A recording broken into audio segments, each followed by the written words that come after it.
Yo, what is going on, guys? Xbox 2 podcast is now live. I am your host, Randall Thor 19, the man with the million, and now a man with a PlayStation, to Jez's disappointment. And with me, as always, my co-host, Jez Corden of Windows Central, the yin to my yang. What's going on, Jez? Hey pal, it's all good in the hood. Why is Cortana listening to me? God, Cortana triggers on anything these days. But yeah, I'm pretty good, man. I'm pretty good.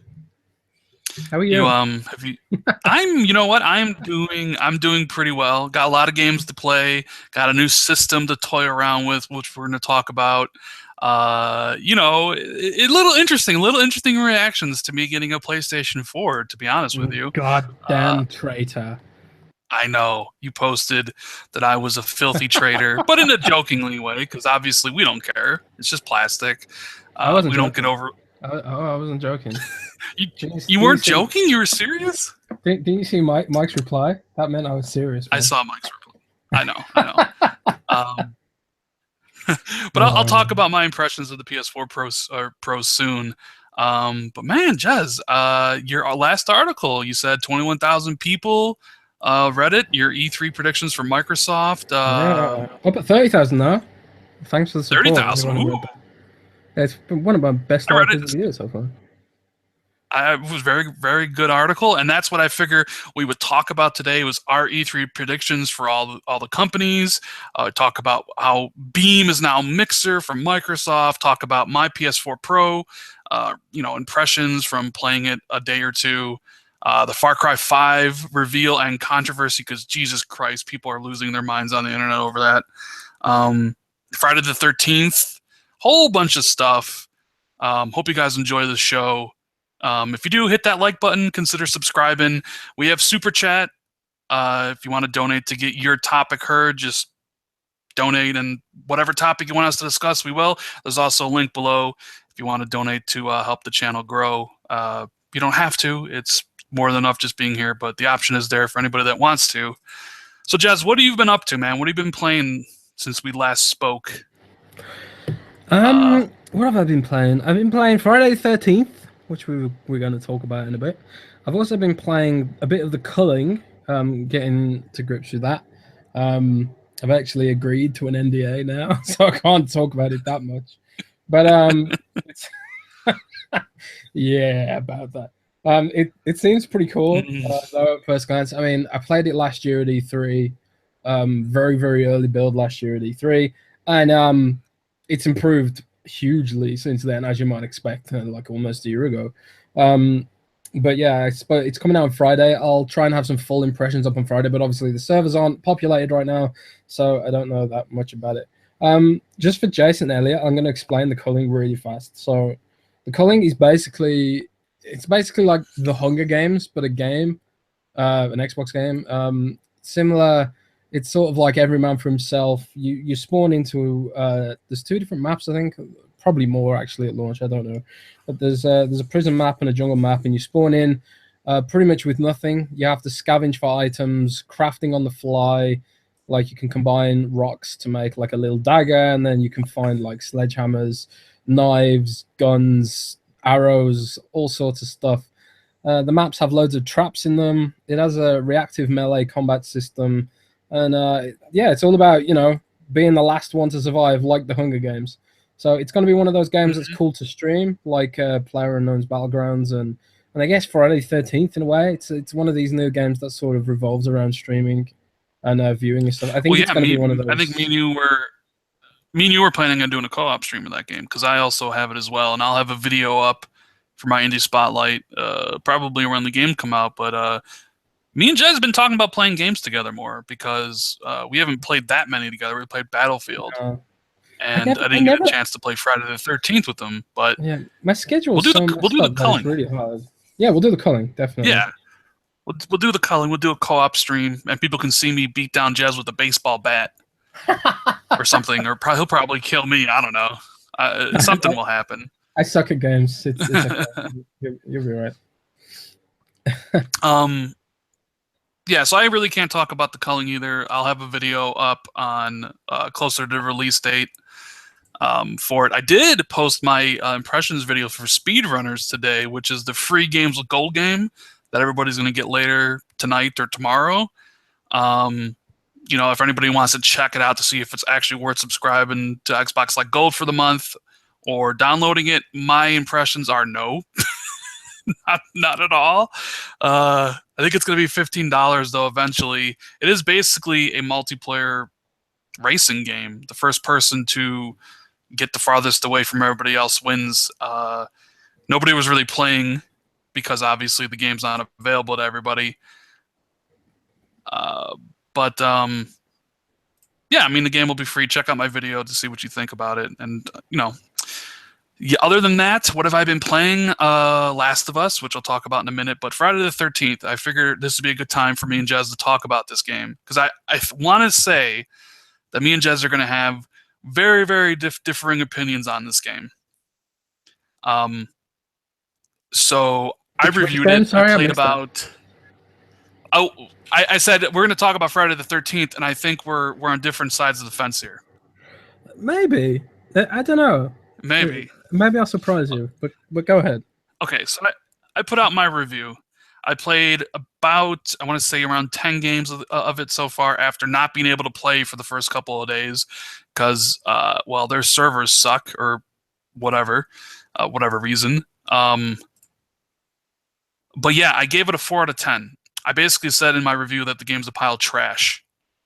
And that the fact that they're selling that game for $40 is a travesty. That game is not worth $40? red cent. I didn't know that. It's $40. It's $40 fucking dollars for a broken game that you can only play in private matches right now.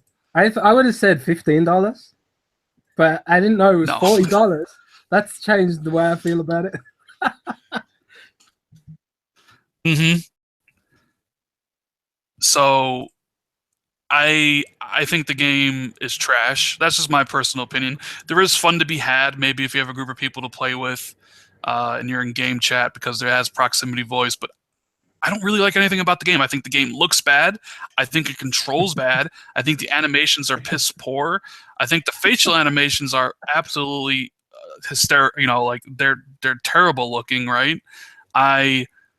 I think the fact that they're charging $40 for a game that shouldn't be a cent over 15 is insulting. I think the fact that their servers don't work for an online-only game at launch for 4 or 5 days now is a joke, and I don't want to hear that they're an indie game and they didn't expect this stuff. Well, then don't make an online-only multiplayer game. I'm sorry. Like this idea that well, Rand, because someone said this to me in my review.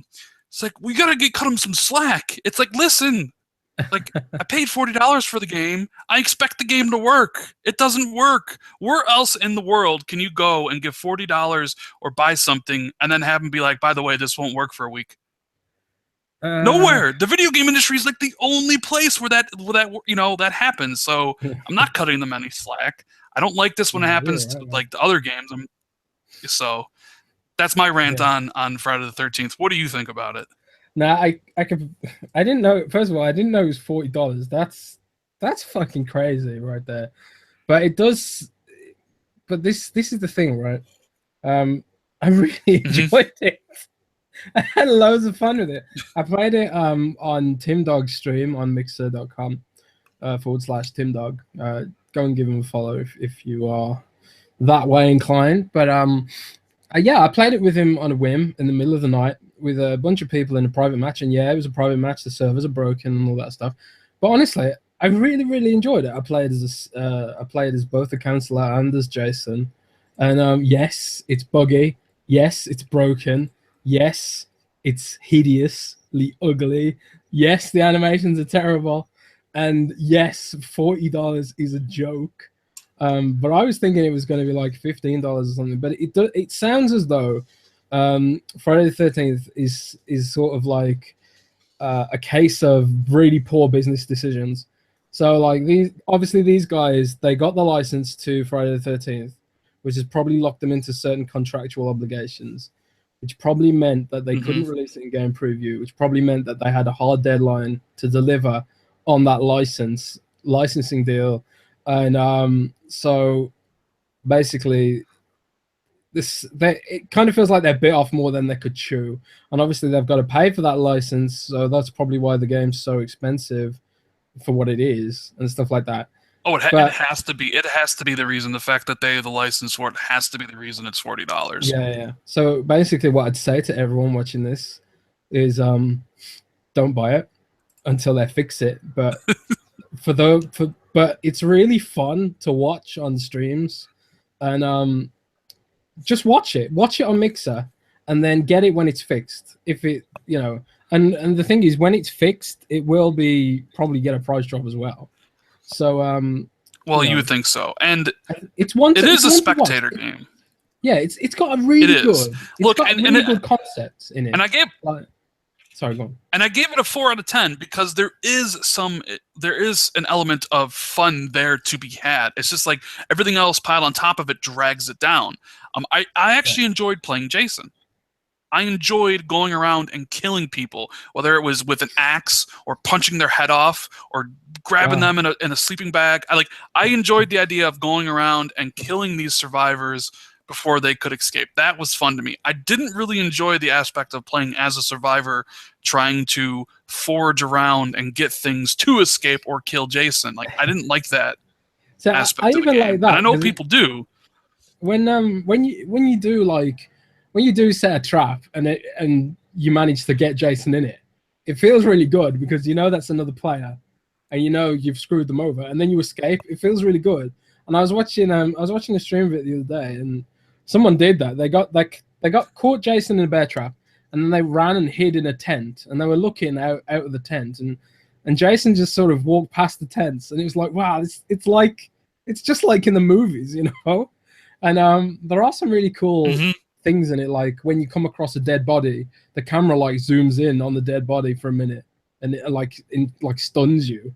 And I thought that's a really nice touch. The game has some really creative ideas in it. It's just like you say, it's completely dragged down by a ridiculous price, which maybe could be forgivable if the game was polished.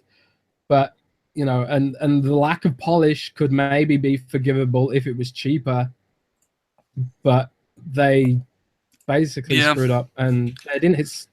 I just think it's a victim of its business decisions, not end deadlines, inflated price point. Well, also we should mention that there is a single player coming to the game. I think it's going to be free. I wouldn't be surprised if it's just as you play as Jason to try to kill the counselors, bots playing as counselors. So that will be coming eventually. I would probably say wait till then. Maybe there'll be a price drop at that point. But if you really want the game and you don't want to pay $40, well, you're in luck because I'm giving away a copy on Xbox. So you can go to the link in the description. You can find my Twitter. On my Twitter, I am giving away an extra code. So, hey, for free, this game might be enjoyable for you. So enter that giveaway. I'll be giving the code away on Friday. So only a couple more days to go for that. Friday the 13th, man. You know what? Interestingly enough, I think this game should have came out in game preview. Worked out the bugs, things like that. Kind of like how the Culling's coming out in game preview. This game should have been in game preview. Yeah, it does feel like it's some sort of licensing thing, like they couldn't get it into preview for some reason. I don't know. Yeah. It does feel like the game had a hard deadline to hit all 3 consoles all at once, or they just made the wrong decision there. But just check it out on Mixer, man. I mean, even when I was playing, so many bugs, man. The first kill I got, it's really funny because people on the stream, what the people on the stream saw was me finding a guy hiding under a bed, and guessing the right bed, and it was like, oh man, he guessed the right bed. But on my screen, the guy was glitching through the bed, so I could see him, and I basically cheated to kill him. And Tim Dog's character got stuck in the terrain, and his head disappeared, and there's so many glitches, man. It's just crazy, but it kind of makes it funny to watch as well. So check it out on Mixer, but don't buy it. For the love of God, don't waste your money. But yeah, or try to win it for me if you want, because obviously free is bad. Free is good. We love free. Who doesn't love free games? Even if you don't like the game, hey, at least you didn't spend any money on it, right? Yeah, So there is that. Um, have you played anything else besides that? Is that it? Is that all the games Jez has played this Um, week? Pretty much. I've been playing. I started playing Elder Scrolls Online with Roby from Xbox a bit. Hmm. I've never really played Elder Scrolls Online before. I'm actually quite enjoying it, but it seems like mad complicated. So like coming into an MMO late in the game is always kind of hard. But yeah, I'm quite enjoying it so far. What else have we been playing? I think that's pretty much it. I was playing Diablo 3 a bit with Roby as well. Been playing Heroes of the Storm a lot on PC. I'd love that game on Xbox. I don't know if you're into MOBAs at all, man. MOBAs like League of I mean, Legends. I played Smite for a while. I thought it was okay. Yeah, I can't really get into a bunch of that stuff, but that's fair. it's not my type of game. Fair But enough. Fair enough. well, now that we have all that stuff, I'm gonna talk about PlayStation. Yeah. You ready for this? Close your ears, Jazz. I don't want we don't want you Oh to get upset God, or make your ears bleed. it Anyways, burns. It so burns.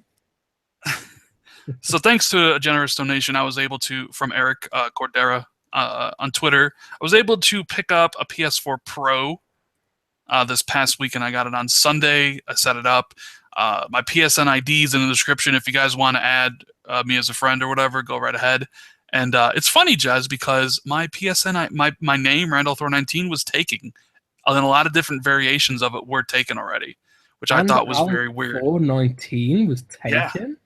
on PSN, yeah. I mean, I had to get a different variation of it, but like Randall Thor 19 was taken. Randall Thor, like my Twitter handle, because you can't have spaces on PSN, was taken. There's people pretending to be me on PlayStation, Jez. What's up with that? I I don't know, man. Maybe it's like Xbox fanboys taking the names to try and stop you from ditching Xbox. I don't know. I I don't mean, know. I don't who know, would but do that? Who would do that? I don't know. So I put up a video about my initial reactions to the user interface and the controller, and it's like going into a new world. I've been so accustomed to the way Xbox operates for so long, obviously, and knowing where everything is on Xbox. So you could literally ask me something about how do I get to this on Xbox, and I could tell you because that's the system I've been using all the time for so many years. Like I know Xbox like the back of my hand, so it was like I get thrown in this thing, and I'm like, look at the user interface. I'm like, okay, this is all strange. What's all this junk here? Like all this like PlayStation View, PlayStation, all this kind of like junk on the top line, I guess, which is your recent stuff. And I'm like, I don't need any of this stuff. Let me get rid of it. And then people are trying to help me out, like, oh, you can put those things in the folders and whatnot. And I'm like, okay, cool. So I actually like the UI design. But it was the games I was most interested in, right? Like that's why I wanted the system. There are a bunch of exclusives that I wanted to get on the system. But before I talk about the game I did play, I got to talk about the controller here for a second. I got to rant about this because I do not, and you guys know I'll keep it real. I'm not, gonna sugarcoat anything. Like these are my things. I don't like the DS4 controller at all, one bit. Especially in comparison to the Xbox Elite controller. I feel like I've stepped backwards in time. It's really hard to get used to. And I know I can get like a Chronos Max or whatever to plug into um, the things to use my controller. I don't want to do that. I want to experience PlayStation with the PlayStation controller. So Yeah. I don't like the joystick placements. Obviously, I think asymmetrical is the better way. I definitely do not like the triggers at all. I feel that the triggers are just really weird. A marshmallow, aren't they? What? It's like you're pressing down on marshmallows, I found. Yeah, it just doesn't feel right. But that's maybe because I've been using the Xbox controller for the last 15 Yeah, years. I I'm just mean, like, what is that's the this? thing. It's like I've been using Android and I've been bitching about it on Twitter and stuff. And I'm realizing it's just because I'm so used to Windows Phone. I think when you're so used to Xbox One controller, using anything else just feels weird. So it's hard to tell Yeah. if the PlayStation 4 controller is actually bad and poorly designed or whether you're just so used to Xbox that you can't I'm customize. just I remember I told you I used to be a PlayStation fan. PlayStation 1 and PlayStation 2 were my systems, so like it's not like I don't know or haven't used the PlayStation controller. I feel like the Mm. Xbox controller is just superior, but that's my opinion. I also don't like the fact that you can't use batteries. Like that really bothers me because I have a You bunch of can't use envelopes I just batteries. swap out for. No, you have to plug it into the system and charge it with the. There's you can't use batteries on Really? it, dude. And like How the long do they charge last? on the controller is like a few hours, and then you got to plug it back into the system to charge it. Like I don't like Okay. that design. I wish I could plug in controllers. But yeah, controller not good. User interface, I actually like it. Now, obviously, the main reason is the games. I played Last of Us. I played it for how long did I play for last night? A couple hours. I'm gonna play it again tonight. Wow, I gotta say, the game so far is really, really good. That opening segment, the opening scene, uh, extremely, extremely well done. Like I Don't can spoil tell it. Don't spoil it. I'm not going to spoil. I'm not going to spoil it. I can tell that I'm going to be in for a ride because it has things that I enjoy in games. It seems like it's going to have a really good story. It seems like it's going to have really like likable characters, and oh my god, the voice acting, amazing. Like the voice acting in this game, top notch. The soundtrack so far really good. I kind of just gotten into the combat stuff. It does have a lot of like stealth focus. It seems like you can basically go through a lot of the encounters really stealthy if you want. I actually had to turn off the sensitivity on the sticks a little bit because I felt like it wasn't accelerating as much as I wanted it to when I was trying to like shoot. So I actually had to turn up the sensitivity a bit. I thought it was a little bit low. But man, I cannot wait to finish The Last of Us. Like I think I'm in for a treat. We'll see. I'm not that far in yet. You know, because it's like I know because I put up a review or not a review, but an impressions video for Crossout, and one of the first things was like Rand gets PS4 but still plays indie. It's like I still have an obligation to cover a lot of these games. It's not just be like, well, I can just like, well, no more of this stuff because I got a PlayStation. I still have an obligation to developers and publishers and people who watch my content to just, you know, they want to know about the games coming out. And I will finish Last of Us and I will review it. But also should mention that I think I'm covered on like the PlayStation stuff. Like I have Horizon Zero Dawn as well. I have Uncharted 4. I got the Uncharted collection. I got Until Dawn. I have Ratchet and Clank and God of War 3. I think I have like 25 PlayStation games now. Mostly pretty much all the exclusives because that's what's going to be for me. Like I'm going How to do use you it have as time? How do uh you have time for this stuff? I barely have time I for don't games know. I've got on Steam and Xbox.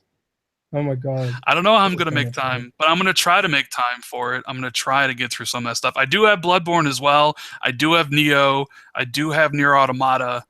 I also have Near some of Mars those is indie amazing. games like yeah, I do have some of the indie games like Everybody's Gone to the Rapture and Bound and Soma and stuff. So you know me, like if I play a game, I'll put out a video for it. So when Last of Us is done, I will put out a review, and then I'm not sure. Well, no, I know the next game I'm going to play is the Uncharted collection, and then Uncharted 4. Like There was those this were the one games I game. wanted. There's this one game I really wanted to play on PS4, and I can't remember what it's called now. Oh, Helldivers. I really wanted to play Helldivers. Helldivers. Yeah, check that out, man. If anyone in the chat's heard of Um, Helldivers, I've heard it's of like Helldivers. It's from it's like a twin stick shooter, right? Kind yeah, of. yeah, but it's like next level twin stick shooter. It looks awesome, man. It's kind of like the Next game I level. wish Halo Spartan Assault would have been, but Helldivers, yeah, it looks great. But yeah, Um, yeah. video So games. far, I'm liking the system. I really like the animated themes they have on the dashboard. By the way, Jez. Um, Animated themes you can have on themes. PlayStation.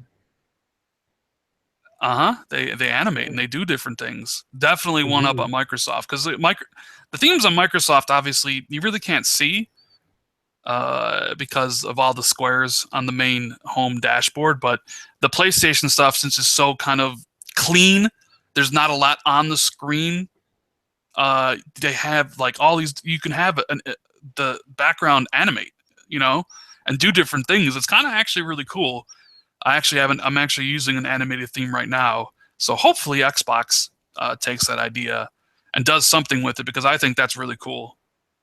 Um, but yeah, what else about PlayStation? It's loud. Okay, that's the thing about the PS4 Pro. It is loud as fuck. Really? And I have headsets like dude, like, so on my Xbox One, I have Asteroid 40s, right? And I can't even hear the Xbox One S. It's so whisper quiet, right? Yeah. And My I external obviously hard drive is louder than my Xbox One S. exactly, yeah, my external hard drive's louder too. So, since the Astros won't work on the PlayStation because they're like it doesn't have a 3.5 millimeter jack. It plugs right into the bottom of the Xbox controller. I do have the CloudX HyperX headsets that I got last year. So I'm Good actually, headsets. yeah, they're good headsets. They're also cheap headsets. They're like $100. So I'm Very, using very good those right value. now, and and even with those on, while I'm playing Last of Us, I can hear the fucking system, through the headset, like just. I'm like, God, this system is loud. Holy shit. Yeah. Um, It'd but be interesting to whatever. What are you see gonna if, do? yeah, it'd be interesting to see how loud Scorpio is, given the huge fan they've got in it and stuff like that. It's like Enko. Mm. Enko says in the chat, more It's horsepower, more noise. You know? um. Oh yeah, the share button as well. I've used the share button. I shared a couple of those things to Twitter. I've taken a couple clips too. Share button's really cool. Really cool idea. You can press it once, open up the menu, you can take a screenshot or a video, and I think it takes like the last 15 minutes of video. Or you can, I think, hold it to take a screenshot and then double tap it to either stop or start. It seems pretty cool. Like you can post it directly to Twitter, and it looks better than the way Xbox does it. I think hopefully Xbox can fix that. But the share play thing is or the share button is pretty cool. I haven't used Share Factory yet because I haven't put together any videos. Haven't streamed from the system yet. Haven't used Party Chat yet. People tell me that the Party Chat is not as good as Xbox's, like voice quality wise. But I'll try that out one day. But and as far as like The Last of Us Remastered, I on the Pro there was the option for 4K. See, I didn't see like an option for 4K 30 or 1440 60. It was just either you could play it locked at 30, which then is at 4K, or you could unlock it and it would be 60, but at like 1440p or whatever. So because I have a 4K TV and I've never played a native 4K game, I am playing it at least right now, native 4K, 30 frames, which I might switch just to see the difference to the 60 frames and see which one I like. But the game, for a 4-year-old game, the game does look really good. But I think something like Horizon, like a current gen game made for that stuff, made for 4K, would probably look even better. So hopefully I can get to those. I got so many games that Jazz. How am I going to play all this stuff? You're gonna have to quit sleep, quit hygiene. How am I gonna play? People like. I love the fact people want me to produce more content, and I'm trying to. I'm currently saving up to buy a better PC, so I can make better videos and stuff, and focus more on the stuff. And then also, but it's like, I also, when I do my videos, I want to play those games for at least a certain amount of time. Like it's a speedrunners vid. I played it for an hour before I did the video because I don't really think there's a benefit of like, hey, I'm going to play the. Welcome to my world. Well, it's like, oh, I've got to hit a deadline in 6 hours, but Bethesda only gave me the review copy 5 minutes ago. And sleepless nights playing Prey to try and get it out as soon as possible. Man, we have it hard, man. Game journalists, really hard life. I have to say that's sarcastic. It's not hard at all. It's barely even a job. It's barely even a real job. Yeah. So I'm trying my best to play all the games that are available and all the PlayStation games that I have, to put out reviews and do more content because everybody seems to like that. So it's oh my God, there's just so much to play. So much to play on Xbox, on PlayStation. Well, now that I have like 30 games on PlayStation, it's like I basically have their exclusive catalog from the last, I don't know, like, because I even had PlayStation 3 games on there, like Heavy Rain and Beyond Two Souls and God of War 3 Remastered. So it's like, Heavy Rain's I basically have every game I wanted from the PlayStation. I own 2 games on PS3. I own 2 games. Metal Gear Solid 4. What 2 games? Heavy Rain. Mm-hmm. Heavy Rain is just one of the most overrated games I've ever seen in my life. The writing's so bad, and the voice acting's even worse. Just off topic slightly there. Well, so I got a couple of questions in chat before I want to answer before we move on. So, Playable Games Archives wants to know what I thought of Kid Smooth's Planet Xbox podcast. I watched a little bit of that. I try to watch everybody's content on YouTube. I like Kid Smooth. He's a good dude. Me and him talk quite frequently. I watched, I think, about the first half hour of it. I enjoyed it. I think people should check it out if you're interested in the Xbox only podcast. He's got some informed Xbox gamers on there, like Lord Addict and stuff like that, and Drizzy. So check out Kid Smooth stuff. Check out Fame stuff, Fame Entertainment. He's good too. He does the Double XP podcast. There's a lot of cool people, a lot of really good YouTube creators out there around. So I mean, like, check their stuff out. I check out everybody's stuff because I'm always looking for new things to talk about or stuff that inspires me. Like, lately I've been watching a bunch of Colt Eastwood stuff, and man, I wish I could do his production value. Like, I like his videos a lot. And Colt's a good dude. So, yeah, Kid Smooth's a good dude too. I know he gets a lot of hate for being on Weapon Wheel and all that stuff, but I think Kid Smooth is cool. So, what else we got here? Sajibot says, "What can we do to make it easier for you to make content?" I mean, donations help, obviously. I'm trying to currently save for a better PC. My PC is 6 years old. And all the money I make on YouTube is I'm saving to buy a PC. So any type of donation, whether it's $1 or whatever, greatly helps me accomplish that goal, because I can devote more time to making more content, so I can have more time to do other things as well, like play the games, to put out the reviews and stuff. What if people donate you pizza so you don't have to pay for food? Pizza? Yeah, I love pizza. That would help. Yeah, so donate pizza and booze. Well, here's the thing. Like, people is like, well, what about Crap Gamer? Like, look, I'm cool with everybody, whether it's the dudes on Weapon Wheel podcast, like BG, or any of those guys, or Crap and Mooch, and like my buddy Mr. Megative. Like, I'm not out here to make enemies. I'm out here to make friends. Gaming is a fun hobby. And so what you're saying is you are a huge neutral, is what you're saying. I guess I am a huge, gigantic neutral. I just like talking games with people. I'm going to be on Porter Rock's podcast later today. I'm going to be on Fame's podcast next week. Craig Harris asked me to come on his podcast. Big or small, it doesn't matter. Like, if you want me on your podcast, you want to talk games, and it's respectful, then we can do that. Like, I don't have a problem talking to people about that, about gaming. I love gaming. I love talking to more people about it. So, that's just I just wanted to say that. I do, man. Gaming is amazing. Like, I love video games. So, I hate anyways. video games. I hate them. I hate all games. I'm just doing this for the free swag. We're gonna talk like this mixer hat. I know you are. I know. Jez showed me his mixer stuff today. His mixer swag. I am. Shall I model it? Shall I turn the webcam? Jealous. Shall I show people the hat? Turn the webcam. Show people the hat. So I got this cool mixer hat. If you ever wondered if I was a corporate slave, this is proof right here, guys.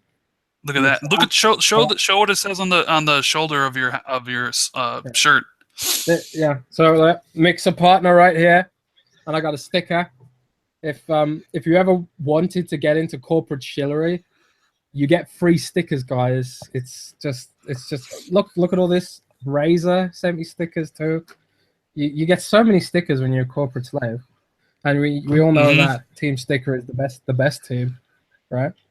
Well, since we brought up Mixer, that's a nice segue, Jez. We can talk about that.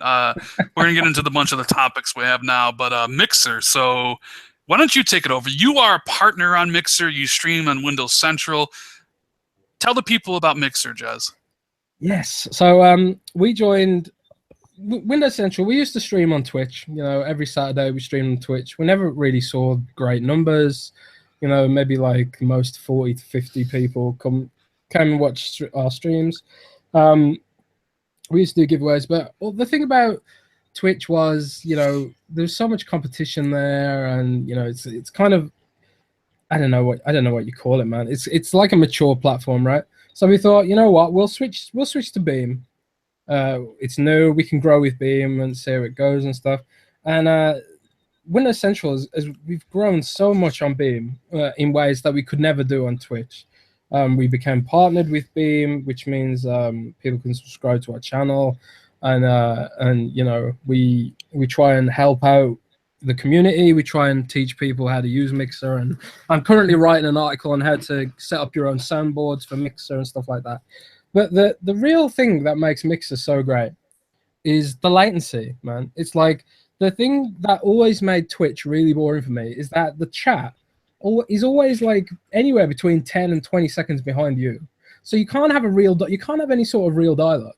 Whereas on Mixer, it's like if you got like a good internet connection, you are basically having a real-time conversation with your audience. And as a streamer, that makes it so much more fun to do. So much more fun. And not only that, but now they've got the co-streaming thing in as well. It's just like, it just feels like a much more social platform than Twitch ever did to us. And, you know, Twitch feels a lot more like it's all about the streamer. You know, it's all about the streamer, watching the streamer. You can't even really talk to the streamer because the chat's so full of spam and stuff like that. Whereas Mixer, it feels like, you know, it's just a big conversation with your audience and whoever you're co-streaming with. And well, it was really nice streaming with Tim Dog the other day, because like there was eight of us in a party, you know, and everyone from the Twitter community came in who was online, and we just had a big real-time conversation. Everyone was there, and yeah, Mixer feels like a mixer, you know, whereas Twitch just feels like I don't know, anemic's maybe the wrong word. But I just like Mixer's community better than I ever liked Twitch's community. So, yeah, Mixer is awesome, and obviously Microsoft are investing a lot of money in it. We've seen the ads with the celebrities, and they switched the name to Mixer because they couldn't get global rights to Beam, because they want to take this global, you know. So they've got ads for every market and stuff. And I've started seeing really popular streamers from Twitch come over to the platform, like. Some prominent Japanese streamer was up at like 650 viewers the other day, you know, which is just nuts. You don't often see 650 concurrent viewers on a Mixer stream, so he's definitely growing. And also, the interactive stuff is really fun, man. Like, I stayed up all night trying to figure out how to make a button for Mixer where you press it, and then Phil Spencer comes up and dances on the screen. I did see that. That was pretty amazing. And I stayed up for like 6 hours trying to figure this out. And once I pulled it off, I was like, wow, that is literally the best thing I've ever seen in my life. And I'm writing a guide on how you can have your own dancing Phil Spencer on your Mixer stream very, very, very soon. But yeah, it's just an exciting platform, you know. And I know that Twitch has come out with its own SDK, but I don't know if that's limited to game developers right now or whether it's something anyone can use. But literally anyone can make an interactive panel for Mixer, so you can set up anything you want. You can have like dancing gifs, sound effects, you know, you can make anything happen, you know. I might make a button that just has like a huge Scorpio appear on the screen and cover everything up, you know. You can do anything you want if you follow my guide, which I'll be writing on for Windows Central the next couple of days. So yeah, Microsoft going in deep on Mixer. What do you think of Mixer, man? Dude, so the initial name, I liked the name Beam. I thought it was appropriate for it, right? I was like, okay, you can beam your gameplay out, right? And then they changed it to Mixer. I understand the reasons why. I don't think Mixer is as good as a name as Beam, but that's whatever. Like, this is now Mixer. The one thing I've always loved about Beam is what you talked about. I love the idea of instantaneous chat with your audience. Because on Twitch and on YouTube, like even this podcast, it's like 20 seconds behind. Where on Mixer, it is literally instantaneous. You say it, people hear it, you can respond in real time. That is the absolute best thing that Mixer has going for it. The co-op streaming, fantastic idea. Absolutely fantastic. And it could change the game there. And it works, yeah. The idea of everybody's playing the same game and you can have it all there on one screen with the combined chat and stuff is super compelling. Like it's a lot of. I watched Jabara stream it that first day with Magnetron. It was really cool experience. Hopefully they kind of iron out some of the issues that it does have. It's not really fully on the Xbox One yet. You need to like accept it on the PC. It's kind of choppy a little bit, at least for me, maybe my internet, but I really like that. The issue I've always had with Mixer, and me and you have had plenty of conversations about this, is Microsoft too late to the game with this?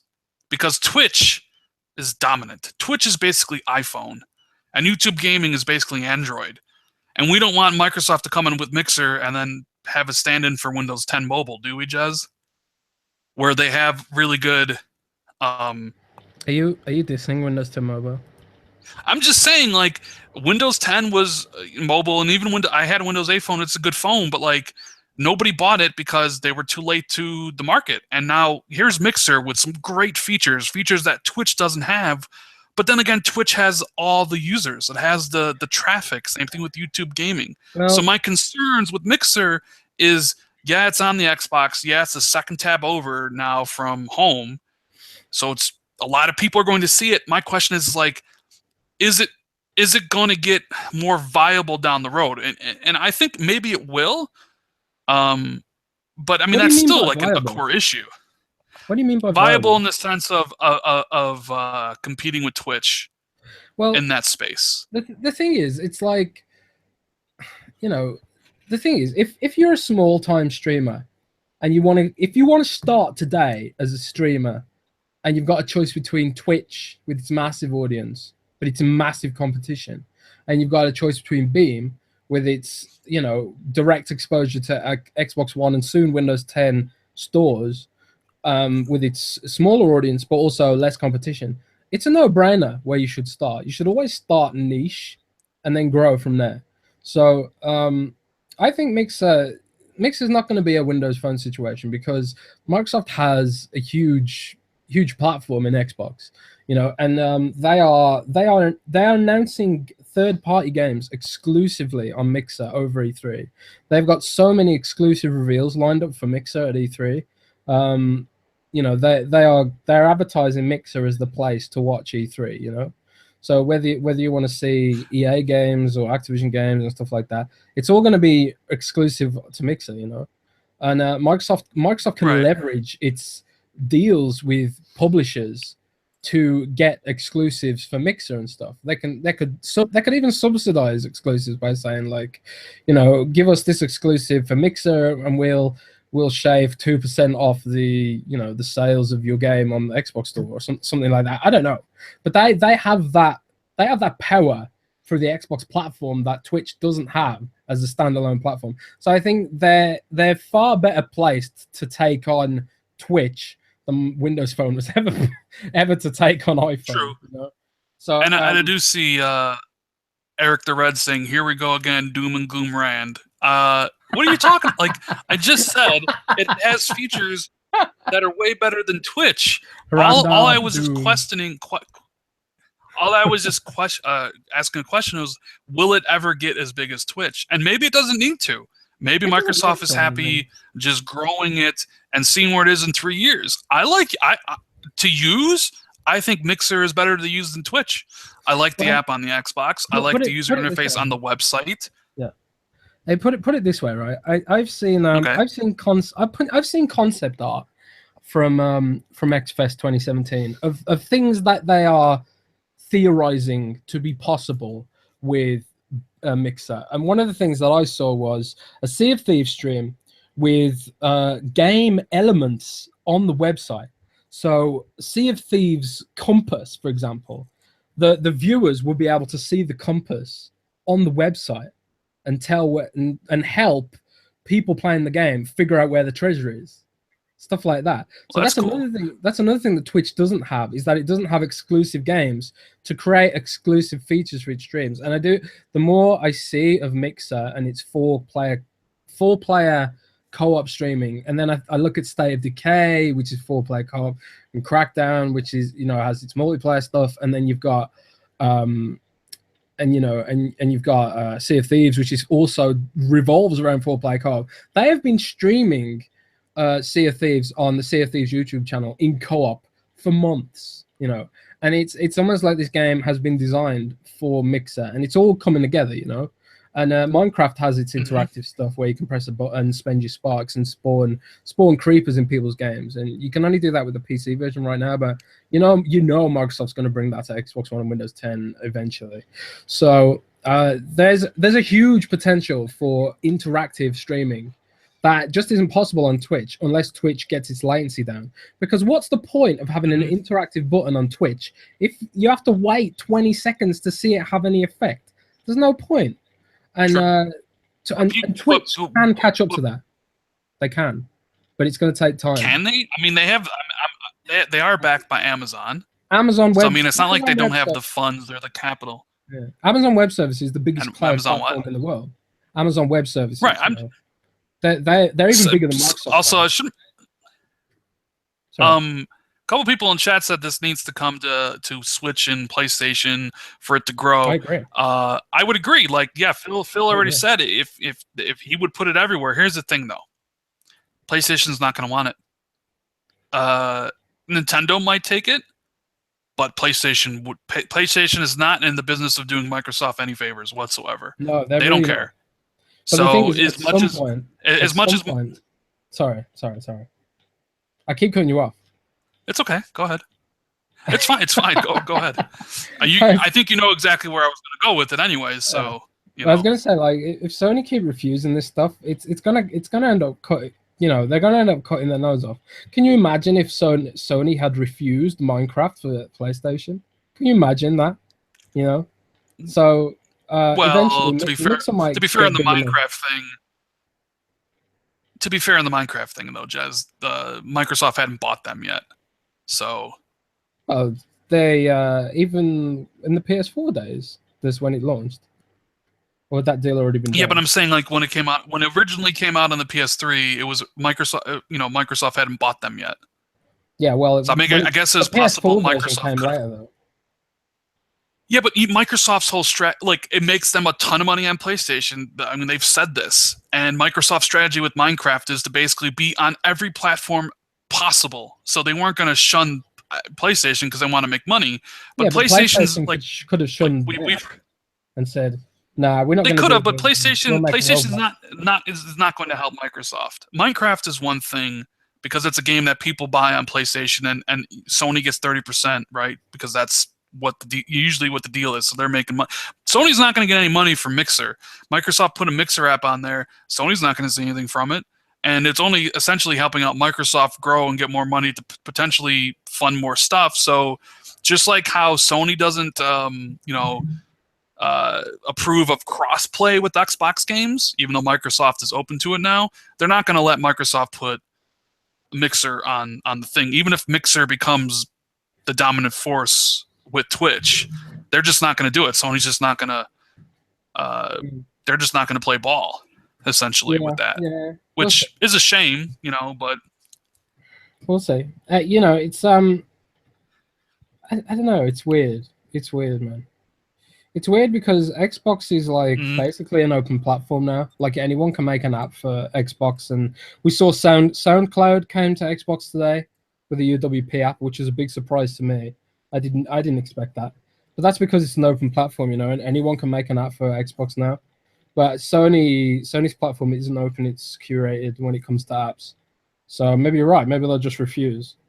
But I think it'd be weird if they did refuse because Microsoft is trying to build Mixer up as a standalone service. There's a reason. There's no Microsoft branding whatsoever on the Mixer website, none whatsoever. Not even a copyright logo. So I kind of feel like it'd be as if Sony were refusing to have Microsoft Office on their laptops, or something. I don't know. Well, Jez, here's an interesting question that you can answer. Cabron Loco says, I can stream to YouTube and Twitch. Why the hell do I need Mixer? Well, that is an interesting question. I can already stream to Twitch and I can stream to YouTube. So why does anybody need Mixer? Interesting question. If you want sub-second latency, then you need Mixer. If you want to have a conversation with your audience, then you need Mixer. If you are happy with 10 to 20 second latency, then by all means, YouTube and Twitch is there to be an inferior service. That's the bottom line. I would say if you are currently under 50 viewers on Twitch, you are better off trying to bring your audience to Mixer right now and growing with the platform from scratch. Getting partnered with Mixer when it's easy at this point, because in the future it's going to be really, really hard to get partnered with Mixer. And I wouldn't necessarily call getting partnered with Mixer easy right now, Jez. It's, well, we got partnered. We would never have got partnered on Twitch. Well, yeah, but you're also part of Windows Central. You probably could have, honestly. No, we tried. The minimum requirements. The minimum requirements right now for getting partnered on Mixer up until August for accounts made before March are 350 followers, which isn't that hard to do, and 30 active viewers. Now, 30 active viewers is kind of the hard part because easy. You could do Mixer it. isn't. You could do it, man. Me? I mean, maybe. Randall Streamer. I'm just saying. That's you, man. I am planning on streaming more to Mixer because school's over, but I mean it's not everybody, and then they're changing it to 50. So it's easier than it's obviously going to be easier to get partnered on Mixer than Twitch. However, Twitch also just made it possible to be an affiliate, where then you can start making money with the bits and stuff. So if your goal is to make money, someone might be like, I'm going to go to Twitch where I can earn bits and stuff like that, and not really worry about me being a small fish in a big pond, essentially, instead of going to Mixer where you can kind of be a small fish in a small pond, or for some people, a huge fish in a small pond. But I figure that's probably way more. The cool thing about Mixer is that you got co-streaming as well. And co-streaming is just fun to do, even if you've only got 10 people watching. It's just fun to do. Like me and Matt Brown from Windows Central, we've been streaming Destiny off schedule, and we maybe only pull in like 10 to 20 viewers because we stream in UK in the middle of the afternoon. There's not that many people going to be on, and it's just fun to do in a co-op stream. So if I'm dead, I can watch his stream, and stuff like that. Stuff like Cabron Loco says, fun for who? Fun for me. I enjoy co-streaming. I like to be able to see what my friends see personally. I think even if you don't have a big audience and you're not making money from Twitch or Mixer, then co-streaming is just fun to do personally. It's like it gives you a permanent spectator window. And if you want, you can stream on all three at the same time. You can stream on Twitch, you can stream on YouTube and Mixer. I mean, restream. What I'm interested in is the competition, because Mixer's doing all these awesome things. It's only going to force Twitch and YouTube gaming to get better, which is only going to force Mixer to get better. This is what I like. Competition is really good because in the end, consumers benefit. We get better things out of it. We get lower prices. That's why I love the competition between PlayStation and Xbox. Like we the gamer win for this stuff. We get better games, we get better services, cheaper prices, different things. I mean, Xbox Live Games with Gold wouldn't exist if PlayStation didn't feel the need to do something different with PSN Plus and offer free games. So we win as a consumer. I mean, you may not see the need to stream on Mixer because you're on Twitch, but that's cool. Like, there's millions of people who, might decide, hey, Mixer's for me, but it may not be for you. But it's interesting nonetheless. Now, I totally forgot about this, and I wanted to make mention of it before we moved on. A game I played this past week, I absolutely have to mention it, was Rhyme. Totally forgot to talk about it. Oh, yeah. Freaking amazing. I love Jez. Have you played this game at all? If you say no, you're dead to me. You're dead to me. I played it. And you don't like it, do you? Yeah, it's all right. There's no chainsaws. I know. There's no guns in it. There's no blood and guts in it. So there is a sort of there is a threshold at which my enjoyment of a game like that can reach, like a limit. But Ryan maxes that out. It's pretty fun for a game that has no violence. That's what I'll say about Ryan. Right. I love Rhyme, guys. I put out my review. I gave it a 9.5. I absolutely adored every single second of that game. It is $30. I fully recommend it at that price, but I understand a lot of people will be like, I don't know about that, Rand. Pick this game up when it goes on sale if that's the case. It is truly, truly a very unique, special game. I adored it, and I can't say more than enough about it. So, but I know you didn't come here to hear about Rhyme. You wanted to hear about these E3 predictions, and that's what we're going to talk about next. Me and Jez are going to try to predict Nintendo, Sony's, and Microsoft's press conferences, what they're going to show, and maybe even talk about some of the Bethesda stuff too, but mainly the big three. So I figure we'll start with the one we know least about, and that's Nintendo, and we'll work our way up. So, Jez, what's Nintendo going to show at E3? Couldn't possibly care less. Next. No, no. Jez just doesn't. I don't know, man. Honestly, I just don't. Nintendo aren't even on my radar, I'm afraid. Nintendo's not on your radar, huh? They're not on my radar. Sorry. You think you think we'll get it like a new Metroid, maybe? People have been talking about a new Metroid. I don't know, man. Haven't they already said that they're not having a proper press conference? They're just having some floor time or something? Well, I mean, they'll have the floor time stuff, and they'll have a Nintendo Direct with a bunch of stuff. But obviously we both. It's kind of weird. We're both know more about obviously way more about Xbox and PlayStation than we do about Nintendo, and I don't care about Nintendo just as much as you. But I mean, I figured something to be there. But I guess I could be wrong. I don't know. I just Nintendo's not on my radar. For Nintendo to get on my radar, they need to sort out their ecosystem. I hate the way the virtual console works on their ecosystem. Like the fact that I can't buy an old school game and have it on across all consoles. That's really shitty to me. And also the way Nintendo, they issue copyright notices. I feel like Nintendo live in the past. And as a techie as well as a gamer, I just can't find myself interested in Nintendo. They're just not. I'm not their target audience.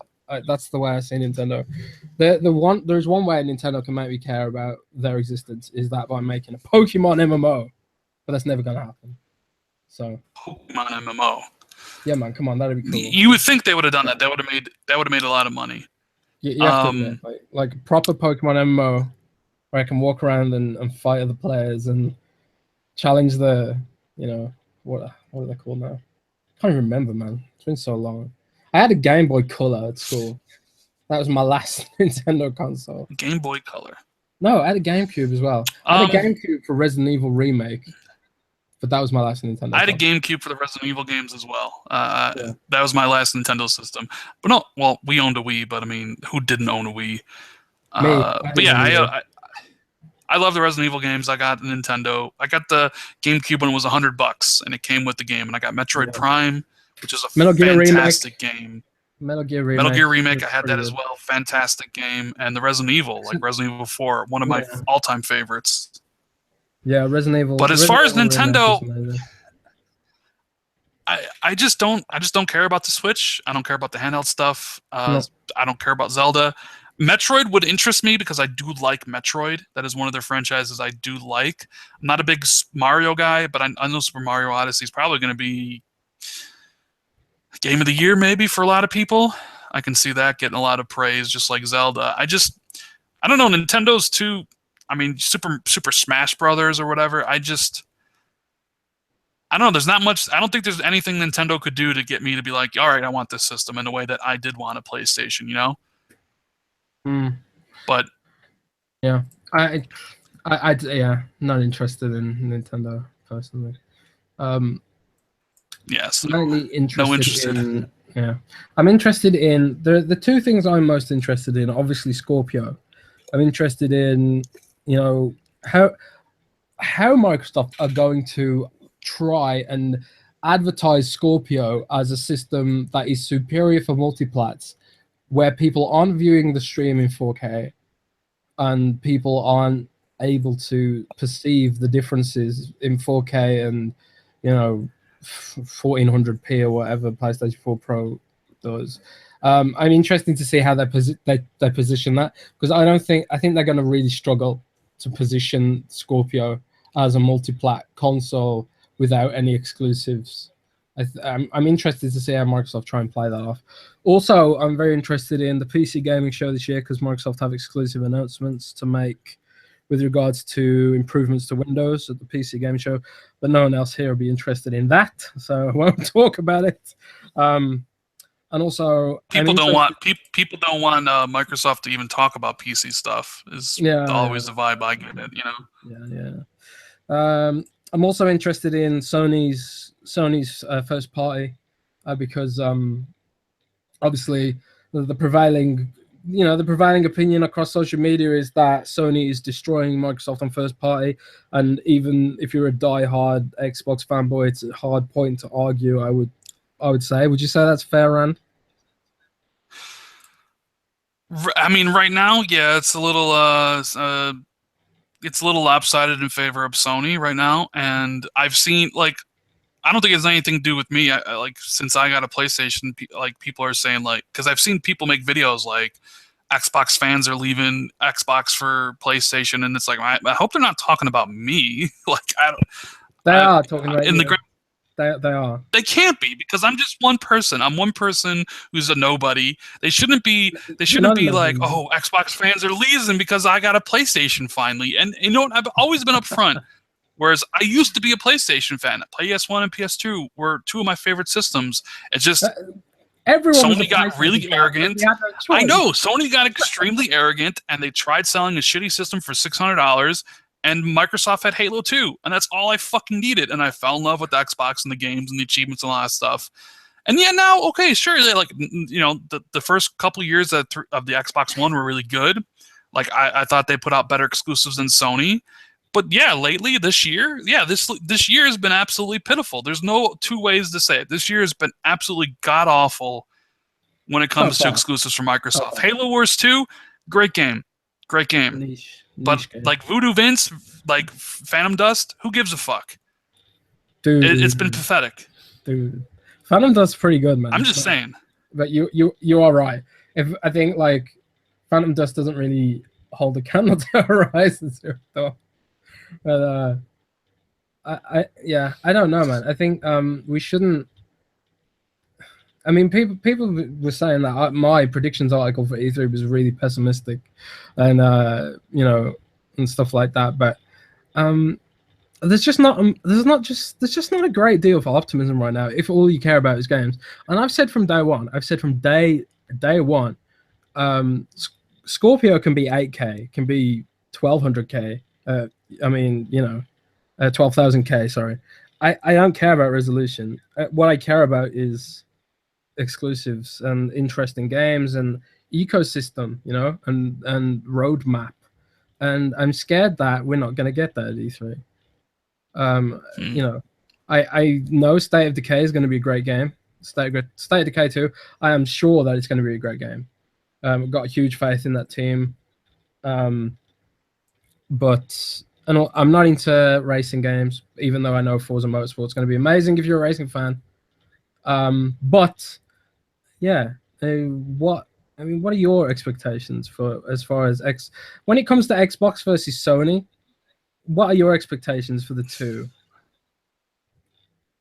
For what, their press conferences in general, or just them duking it out? Like, who's going to come off looking better? Because Microsoft are going to show off a new console, 4K. That all depends on what that all depends on what they show, and it all depends on what people are looking for. Look, if Microsoft show off some surprises and some commitment to some AAA first-party new IPs, then they might come off looking like smelling like roses, basically, along with Scorpio. Because Sony is basically showing their hand for the next 3 years of what their games are. Yeah, you'll probably see the Sucker Punch IP that they've been working on for the last couple years. You'll probably get gameplay a lot of those games. But if Microsoft focuses just strictly on Scorpio and how it makes your games better and that stuff, and only shows off like known games with gameplay and dates, but like nothing surprising and nothing new for next year, I have a feeling people are going to eat them up and chew them out and spit them out basically. I but all right. So you want to actually like go through and talk about what you think Microsoft is going to show game for game, because I went back and I looked at last year's press conference, okay, as like a reference point. Hour and a half long, made for TV, can't go over too long, so it needs to be exact. So I was looking at it and I went back and watched it. So they started off with Xbox One S, right? Now keep in mind these are the like, because like what I think you see here is exactly what you'll get. It'll be 15 to 17 games. They started off with Gears of War. They showed something for Killer Instinct. They showed off Forza Horizon 3. They showed off Recore, right? Final Fantasy 15, The Division, Battlefield 1. They went to Xbox Live stuff with Cortana, Clubs, LFG, and Arena. They went to Minecraft for a super long demo. Then they had the design lab stuff with the controllers. They showed off Inside for that trailer. Then they had the ID at Xbox segment with We Happy Few and Gwent. Then they showed off Tekken 7 and Dead Rising 4. And then they had their Microsoft Studios publishing part where they showed off Scalebound, Sea of Thieves, State of Decay 2, and Halo Wars 2. And they ended with Project Scorpio. Now, it's basically 15 to 17 games. So what I see here is how many... So you have Final Fantasy 15, Division, Battlefield 1. That's 3 third-party games. And what else we have here? And then you had Gwent, Tekken 7, so that's 4.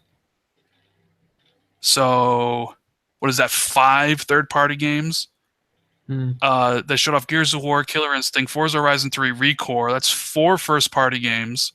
Minecraft is 5. Dead Rising 4, do you consider that first party? But let's say okay, because it's exclusive. So say 6. Scalebound 7, Sea of Thieves 8, State of Decay 2 9, Halo Wars 2 10. So they basically, out of those games, they showed off 10 exclusives and like, what I say, 5 or 6 third-party games. What do you think the ratio to exclusives to first party is going to be? And this, knowing what we know, because like I say, they showed off 10 exclusives, or like 10 of their first party games, 9 if you don't want to include Dead Rising 4, and there wasn't that many third party games. I mean, look at like I said, the third party games they showed off were Final Fantasy 15, The Division, Battlefield 1, so that's 3. Inside, I guess you could say that's 4. Gwent is 5. Tekken 7 is 6. Dead Rising 4 is 7. So you have 7 third-party games and 9 first-party games. So you have 16 games, a few other different things. So what do you think is the split going to be this year for this? It's hard to say, man. I mean, I know.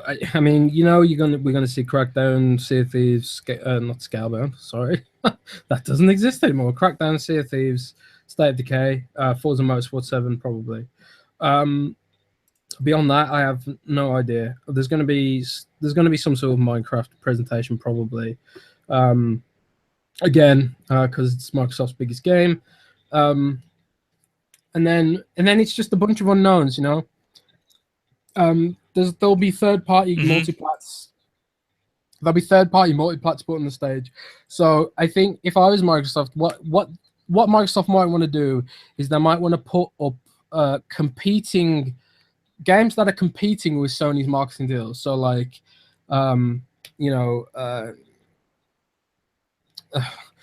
would have said, okay, Sony have got Call of Duty, so maybe Microsoft puts Battlefront on a pedestal. But Sony have Battlefront as well. So what are the shooters coming out this year that Microsoft could put on a pedestal to compete with those games? Nothing really. So maybe Microsoft shows off Battlefield DLC. I don't know, man. It's really hard to say. Well, I mean, okay, so let's pick the third-party games, because I think that's a little bit easier than talking about their first party, right? So Shadow of War is going to be there for sure. Shadow of War, yes. That's one, right? Like, absolutely without a doubt. Microsoft has the marketing deal for it. That'll be there for sure. Assassin's Creed Origins will be there for sure. Microsoft has the marketing deal for that. So that's 2 out of, 7? Okay, so that's 2 games. Um, Splinter Cell, I think, will be there. I think Splinter Cell will be there.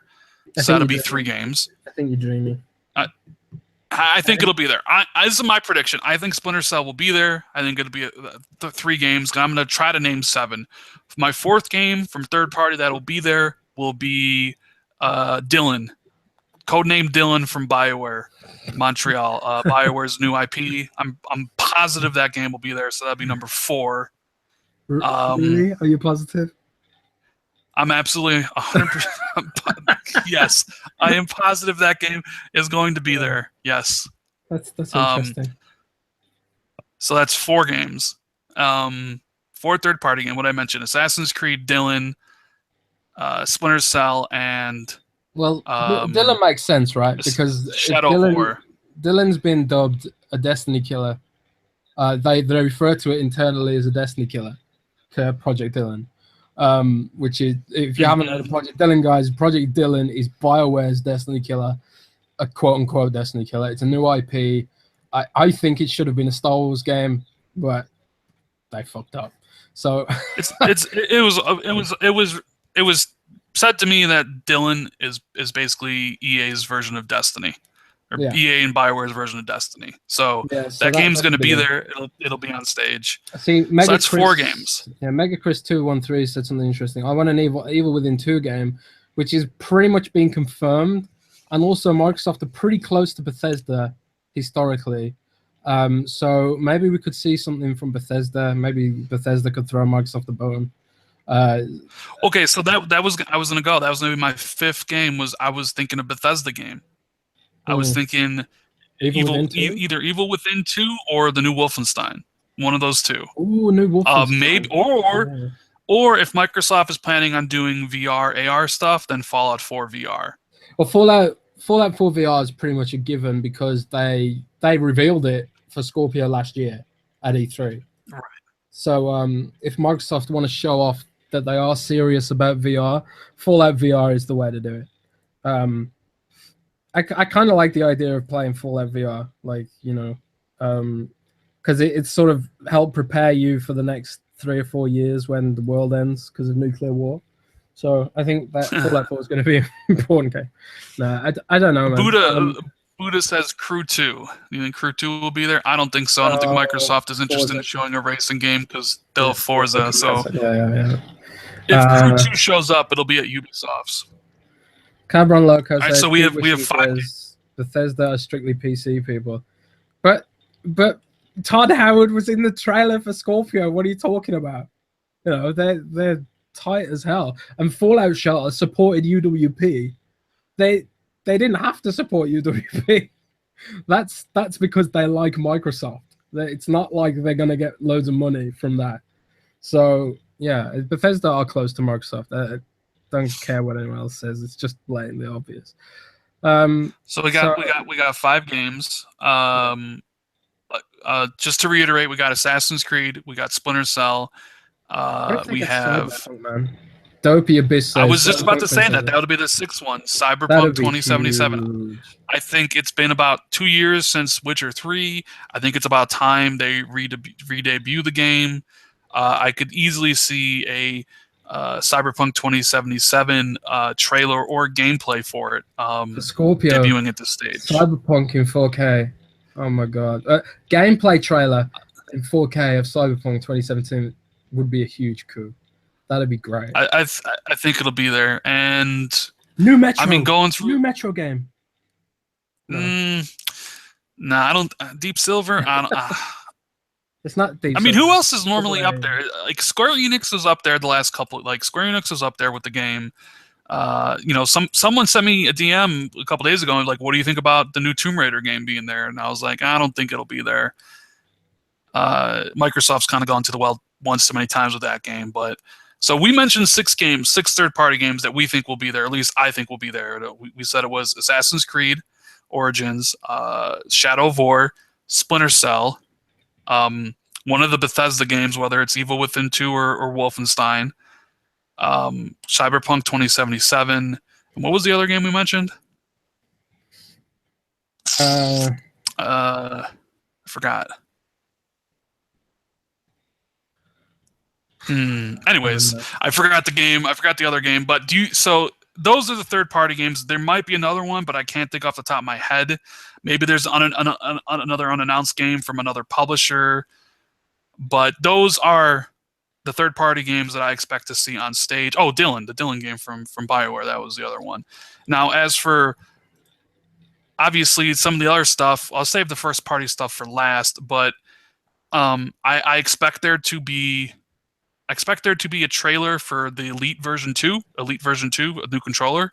Oh yeah. Maybe even I think that's a given. They're going to be new controller for revision for the Elite to work with Scorpio. Maybe some new design lab stuff. I wouldn't be too surprised, but definitely Elite V2. You can mark that down. I'm sure. The platform team that Mike Ybarra comes out the last couple of years, and he does what the platform team is planning for the next year. There'll be a segment about that. Now, whether that's about what they plan or whether that's showing off like what the new dashboard looks like for Scorpio and stuff, like how they plan on making it better and showing that things off, that might be something. Because last year we got LFG, we got Clubs, we got Arena, and Cortana. So I expect them to come out again and do stuff like that. You're definitely going to have an ID at Xbox segment, of course, obviously. There'll be a montage reel with games coming soon, and they'll have probably maybe 2 or 3 games demoed on the floor. I would not be surprised if Cuphead was one of those games where, like, by the way, Cuphead's available right now. Yeah, I wouldn't be surprised if that was one of the announcements. I think Cuphead will be like, it's available right now. Play it. Yeah, you're right. I think that'll happen. I mean, who knows what else they could pick for showing off, about like the games on there. Like, but you're going to see a couple idiot Xbox games be demoed, like We Happy Few was last year. And then we come to the Scorpio stuff. The thing is like, I'm wondering when Gaming Addict what? said, man. Did he? I didn't even see that. I don't even have the chat box. He said Xbox Scorpio coming out in August. Facts. Coming up. Yeah. Thanks, Addict. We've had that discussion, and I think it's not coming out in August. It comes out in August. I think it's pretty impossible for them to come out in August. Yeah. So, I'm thinking late October. I'm thinking late October is going to be release date. Now, here's what I think. Last year they started off with the real project of Xbox One S, right? They showed the trailer, and that's how they started the show. How do you think they're going to start the show this year, Jez? Are they going to show a trailer for Scorpio and show it off and get what it looks like right out of the way? Are they going to start? How are they going to get a piece together like their press conference?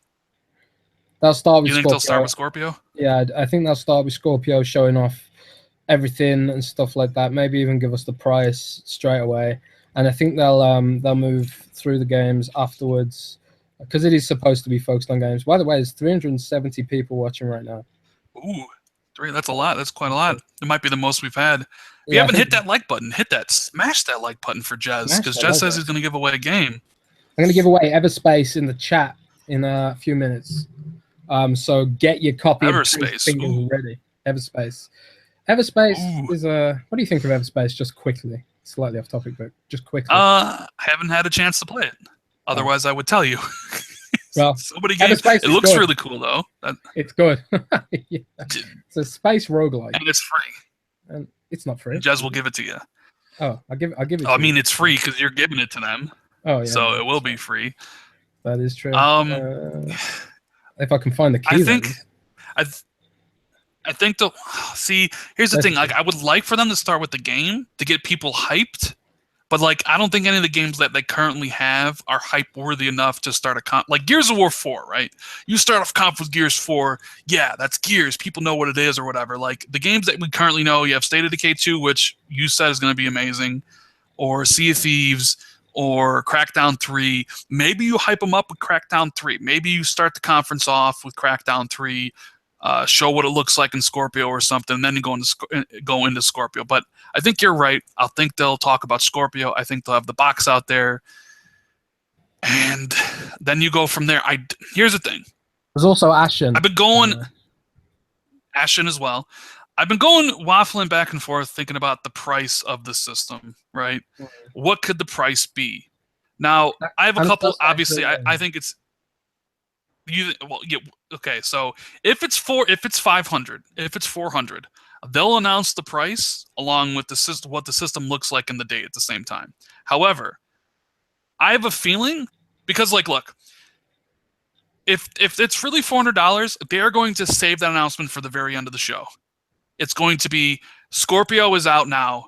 Scorpio's out, whatever the release date is at the end of the show, right? Like, you can pick up, hey, we've shown you all this stuff on Project Scorpio and how it makes your games look better, how it makes your games run better. We've shown you all these great third-party games in the system. We've shown you our commitment to first party. We've shown you our ever-growing catalog of ID at Xbox games. We've shown you the new and improved dashboard that you could expect later in the year, because I always do the rundowns at the end and shit.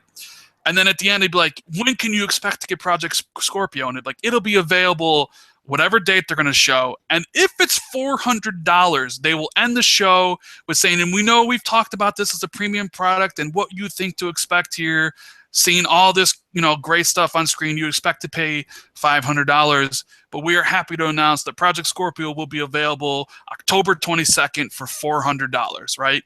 And people would go crazy. And that would be a good way to end the show with a excellent price point after what would hopefully be a great press conference. However, my ending to that show only works if the system's $400, because nobody is going to scream and yell if they say, and by the way, you can buy this for $500.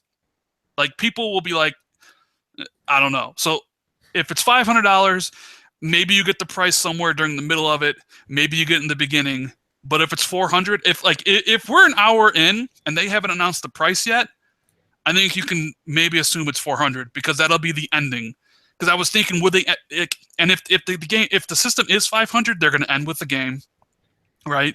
And if the system is 400, they'll end with the price. At least that's my thinking. That's what I've been thinking about. I don't know. What do you think about that? No, I agree with you. $500 would be. It's not. It's $500 isn't something to celebrate, I don't think. It's that Microsoft saying we've made an expensive system. It's for hardcore fans. That's it. We don't expect regular players to go out. But the big problem is if they do announce it at $500 and they've spent the whole press conference saying this is a 4K game, this is a 4K game, this is a 4K game, then they're basically saying here's all this stuff, this great stuff. By the way, we're shutting most of you out of it with the price point. So I honestly think it's going to be $399. I think it's going to be $399, and they're going to focus heavily on 4K, and they're gonna announce a price point they can be proud of rather than apologetic of. Because honestly, $500 is not going to be. It might honestly represent value for money for a 4K system with 4K game DVR. Because having a 4K streaming device, it's hard to get right now. But the thing is, it's a similar situation to Sony had with the PS3.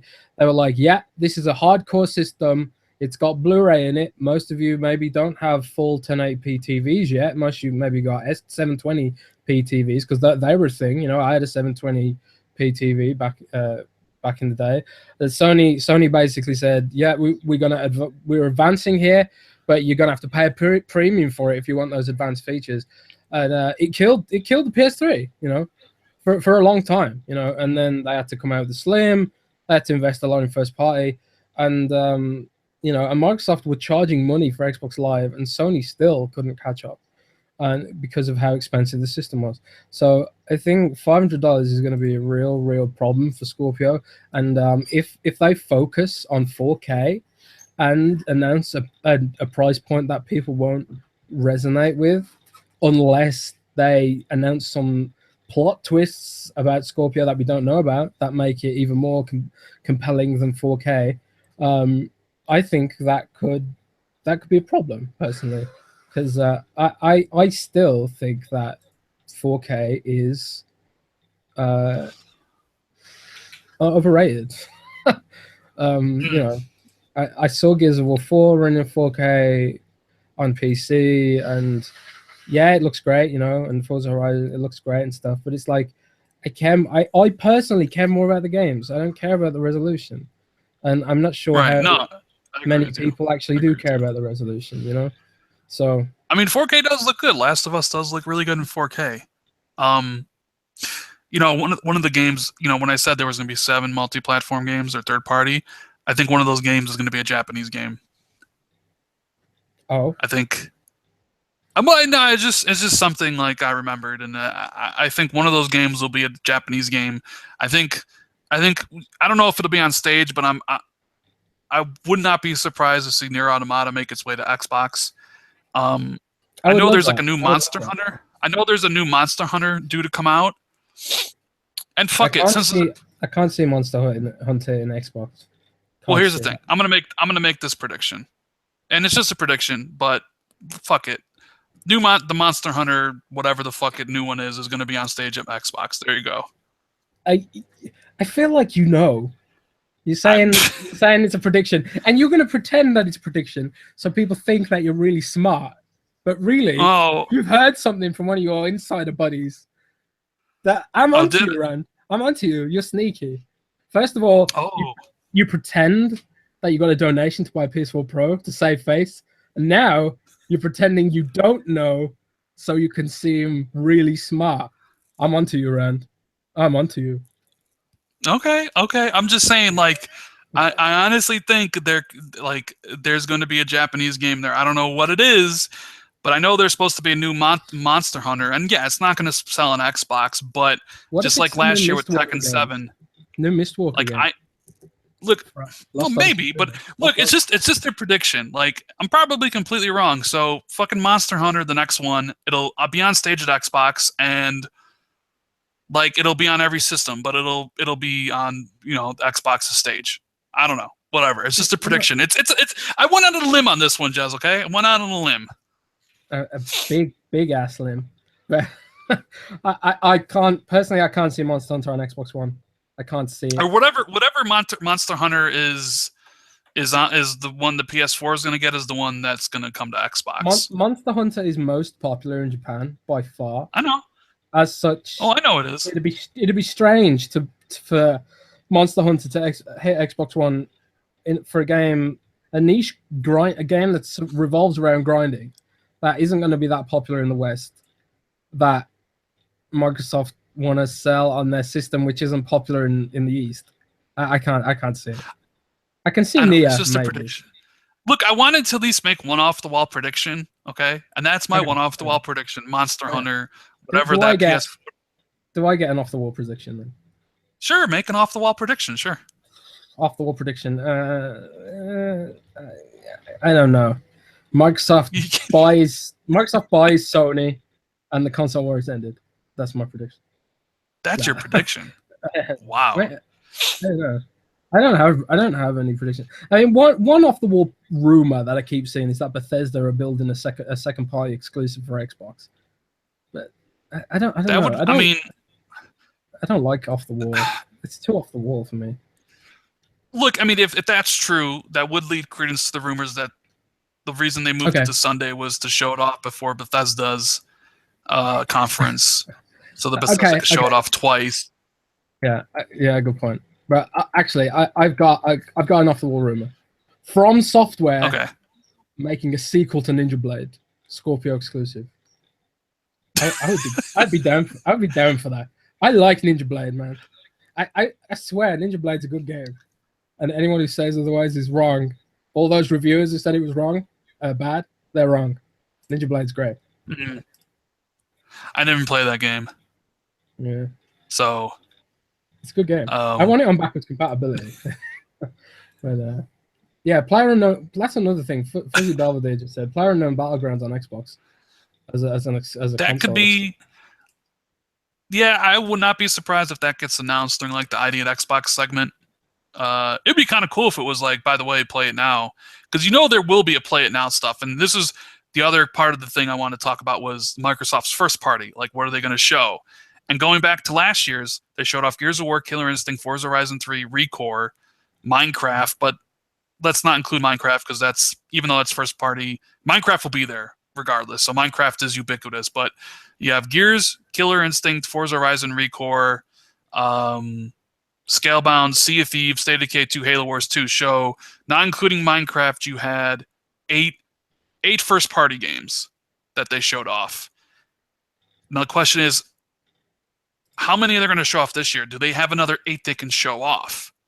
So I fully expect there to be, and I'll probably do my own video about this. I'm going to do an E3 prediction video for my own, maybe next week or maybe tomorrow. Or I don't know.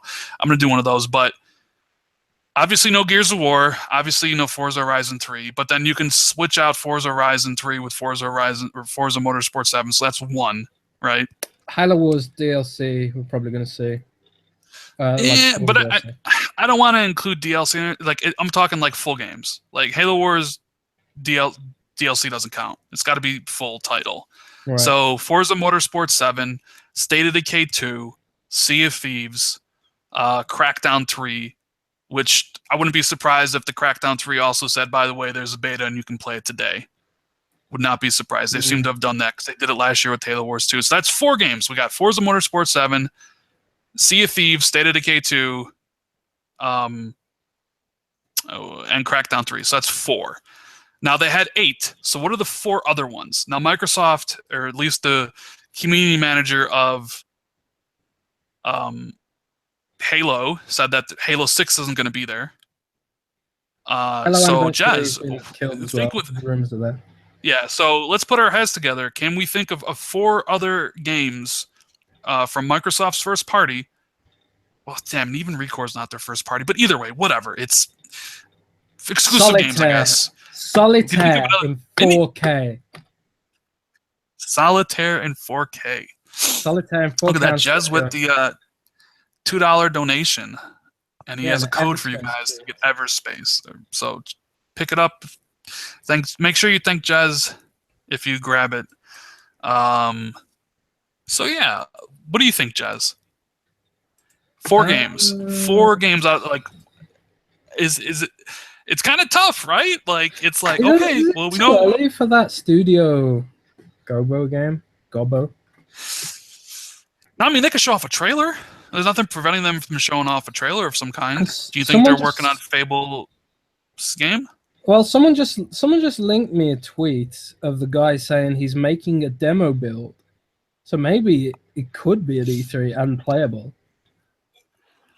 Who knows? You think so? Maybe.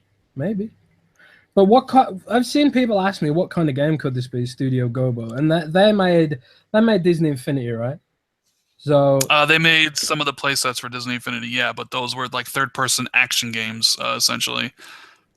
So what could they be making? They're not a huge. They could easily be. Well, they are hiring. They could easily be making the new Fable. In fact, if I had to guess, about who was making new, yes, they are. Fable has to be British made. It just has to be.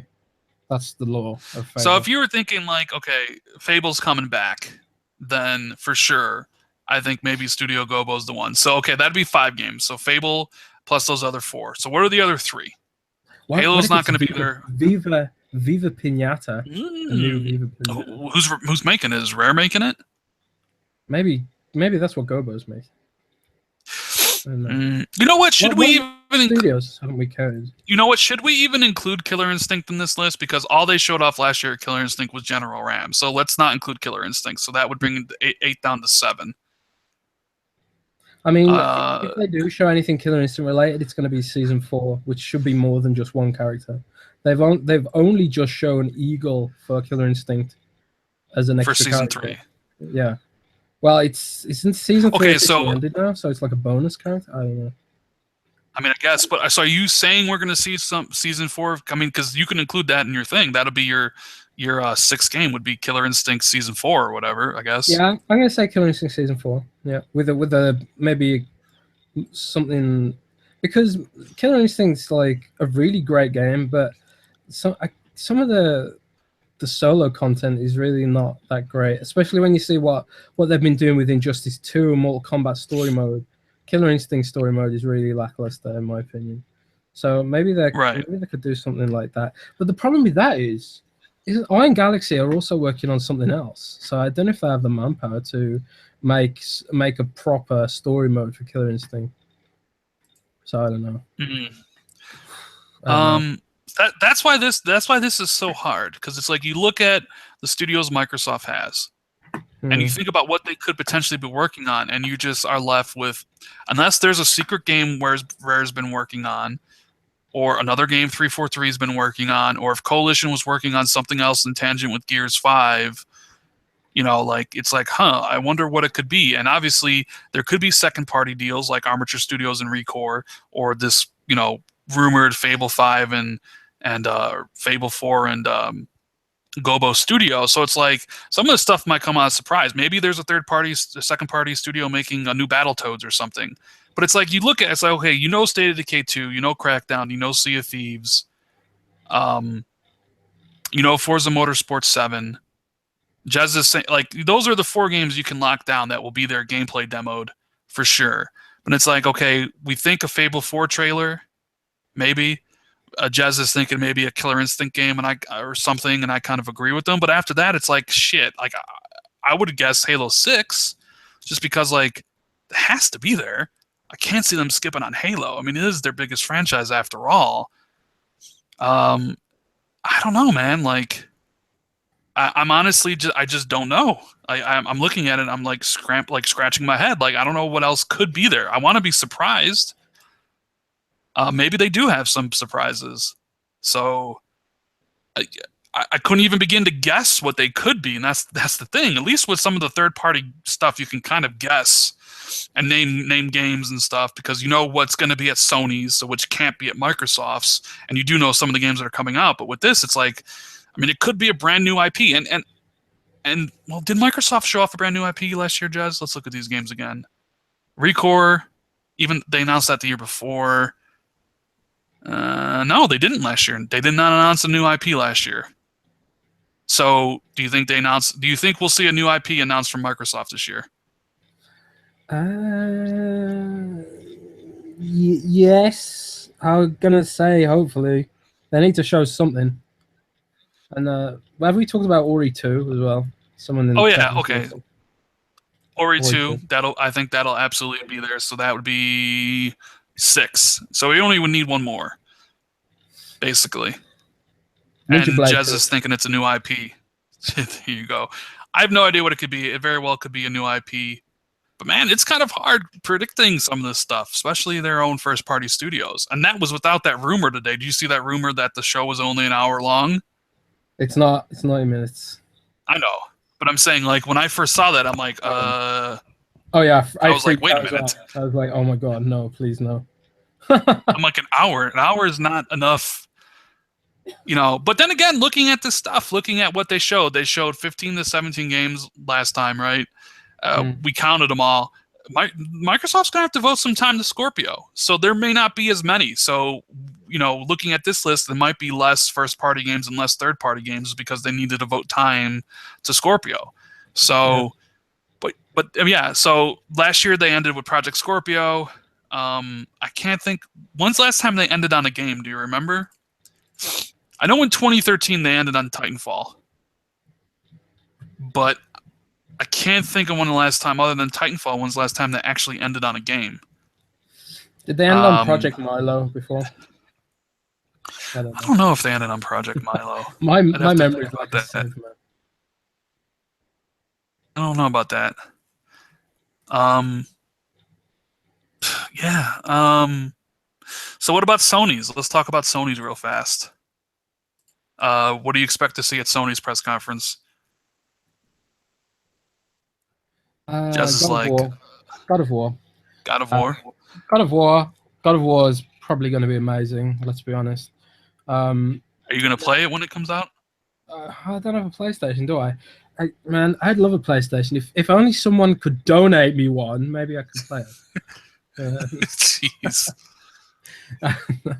But God of War might push me over to get a PS4 because I am a fan of God of War. I used to play God of War on my brother's PlayStation. So I think God of War is going to be amazing. We're going to see more of Death Stranding, and Death Stranding is probably going to be like Oh wow. Um, what just happened there again? Kind of like the last trailer. So Death Stranding trailer will be very cool, but I probably won't uh, explain to us what the hell it is again. Um, Last of Us 2, obviously. Spider-Man, people are saying stuff like that. Days Gone, that zombie thing. Lawbreakers, probably as well, as Fuzzy Belvedere says. It's bad. It's far easier to think of Sony's stuff than Microsoft's. I don't know if that's a bad thing or a good thing, because we know Sony's roadmap, because they basically announced it last year, and Sony have 16 studios, don't they? For making games, if I remember right. And people are saying in the chat, Bloodborne 2 maybe, a new From Software Well, game. I thought that rumor was kind of I thought it was like something else. It was like a new game and not Bloodborne 2. And at least that was a rumor. Demon Souls 2. Who knows? I mean, Could get a new Demon Shinome Souls. 3 won't be there. They kind of said that already. Spider-Man will be there. Maybe a new Killzone. Nah, I don't. No, they will not. I think they're done with Killzone for now. I really don't think Sony's interested in competing with third parties in that on that playing field anymore. They're just gonna let Blizzard make Overwatch and Ubi make Rainbow and Call of Duty, and like they're probably like, you know what, just work on Horizon Zero Dawn 2. We don't need Killzone anymore. Well, isn't Killzone? Killzone had a campaign, didn't it? It wasn't just a multiplayer. It did. I mean, but it was also developed by Guerrilla. Unless they're gonna have a different studio make Killzone, I can't see them going like, because if you look at the games Sony funds and Sony makes, none of them really compete with third parties in any kind of multi-platform stuff. At least lately. So I don't see them making another Killzone, because why bother competing in that crowded first-person shooter marketplace? You just do what Horizon Zero Dawn 2 is what Sony's probably going to tell them to make, or and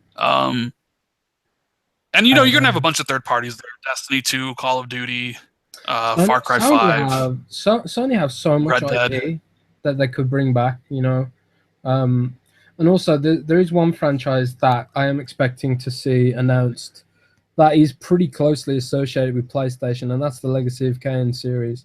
So I wouldn't be surprised if we see Legacy of Kain come back and it get announced on Sony stage, not as an exclusive, but maybe like a timed exclusive, or just a marketing deal again.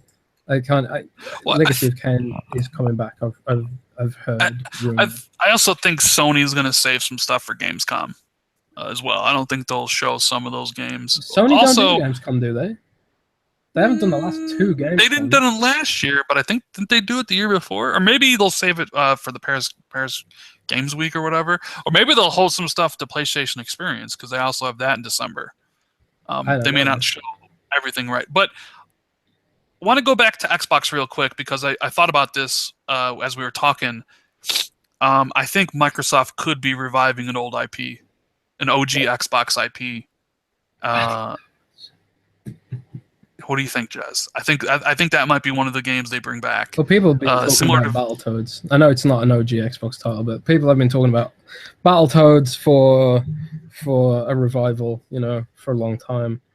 And Battletoads would potentially be I mean, if Battletoads is still a side-scrolling game, that would be potentially easy to make than like an open-world Witcher clone, So yeah, Battletoads is something that could probably outsource to a smaller studio, and it emerges high quality. So maybe Battletoads. But as far as OG Xbox goes, people are saying MechAssault in the chat. The guy who makes MechAssault has joined Paradox has he joined Paradox Interactive? I think he's joined Paradox Interactive, and he's making a new game called BattleTech, which is a turn-based mech shooter. Strategic turn-based mech shooter. So I don't know if they are making a new MechAssault or MechWarrior or whatever. I don't know if it would have his involvement, because he's working on BattleTech or BattleMech or whatever it's called. Maybe that could come to Xbox. I don't know, because Paradox seems pretty in deep with Microsoft right now. They made City Skylines for Xbox. They made it for UWP, because it's on Windows 10 store as well. So Paradox seems to be open to Xbox right now. So maybe we could see more Paradox games come over. I don't know. I mean, I don't know. I mean, there's Mech Assault, there's Mech Warrior. I mean, I wouldn't be surprised if we saw an OG. Like, look, I mean, they did Voodoo Vince, they did Phantom Dust. I mean, I guess they're. I mean, the Blinks the Panzer Cat, Dragoon. which I mean, I don't know. I think you might see one. I'm just not sure which. Maybe the one that I kind of thought like Mech Warrior or Mech Assault, just because like I could imagine them making that in a modern day Yeah, multiplayer shooter where like right. you could have multiplayer with your mechs, and also you could still have what Microsoft loves, and that's loot crates Oh and god, yeah. stuff. For all the Like different you buy the parts loot of crates and get mechs the and stuff. parts for the mechs and stuff. Like I think you Like could what? do that in a modern setting and Like stuff like that. You know. like World of Tanks, but World of Mechs. God, Exactly, Microsoft, exactly. Microsoft would love that. And Phil mentioned about that maybe that game coming back, and I just thinking like that is a game where you could like if you're building games as a service games. I mean, there hasn't been mech games in a while, and that game would totally fit with like fucking mech boxes and stuff that you buy and purchase with money and shit. So I would Mech, not be mech surprised. crates. Yeah, Like, look how maybe. awesome this game is, and I don't know, like it's tough to predict these things, and Sony, I mean, Sony's got a lot to show too. Sony also has other conferences to worry about. Like they might hold some stuff back for PSX. Now, however, with that said, let's talk about some of the release dates for some of these games as well. Starting with Microsoft. State of Decay 2, when's it coming out? What's the release date for it, do you think? Do you think we'll get that at E3, and what date do you think it is? Um, sorry, what was the question again? State of Decay 2, you think it'll release this year? And if so, like what's the Oh release yeah, date for it? definitely release this year. They said on Undead Lab said on Twitter they would announce the release date at E3. So I think the release date is probably this summer. I don't think they're going to Okay. want to stick State of Decay in with Destiny and Battlefront and stuff like that. I would hope it releases in August, similar sort of time frame to Recore. Maybe it can be like a summer hit. I don't know. Yeah, I agree with you. I think it'll come out maybe. I wouldn't be surprised if it came out in June, but I'm thinking probably August, early September at the latest. Forza Motorsport 7, launching in September or launching with Scorpio? What do you think? For what? For what? Forza Motorsport 7. Oh, it's launching with Scorpio, I would say. So you're saying it's launching with Scorpio? I think it's launching in September, like it always does. Sea of Thieves, I think they'll announce the release date and it'll be next year, sometime in April. What do you think? Yeah, I agree. All right, we agree on that. Crackdown 3, I think launches with Scorpio. Whatever the date Scorpio is, that's the date Crackdown 3 launches. I agree.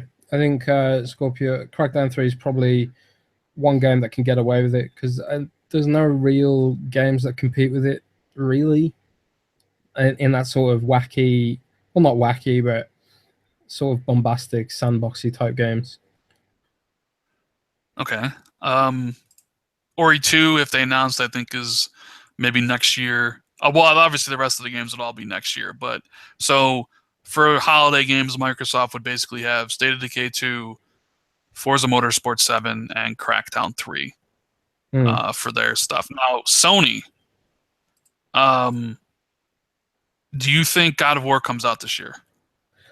That's the rumor. That's the rumor, isn't it? I think God of War will do well no matter. It's one of those games that'll do well no matter when it comes out, unless it's like really bad. But we know, I think it's pretty sure, it's pretty safe to say it's not going to be bad. So, yeah. I think there's zero chance that game comes out this year. God of War. I think that game's coming out in March. Yeah, every one of their games come out in March. I think that game is going to come out in March. Yeah, maybe you're right. I'm not sure. Spider-Man, I know that the guy from Marvel said it was coming out this year, most likely with a timed like Blu-ray release when the Blu-ray comes out in November for the movie or whatever. Do you think Sony will stick Spider-Man into the holiday season, or do you think they hold on to that to next year? I don't know, man. I don't know. I think probably. I don't know. It's hard to say because I haven't been following the development of these games too closely. Um, so I don't know. I think Spider-Man will do pretty well no matter when it comes out again because it's tied to the Spider-Man IP. So like, if Sony is strategically placing games in March for that reason, because there's historically less big games launch in that sort of quarter. I think Spider-Man could get away with launching whenever because it's Spider-Man. Right. So I mean, we mentioned the 3 games that we thought Xbox was going to launch with this holiday. And for PlayStation, I think it's just going to be Gran Turismo Sport and that Uncharted Lost Legacy.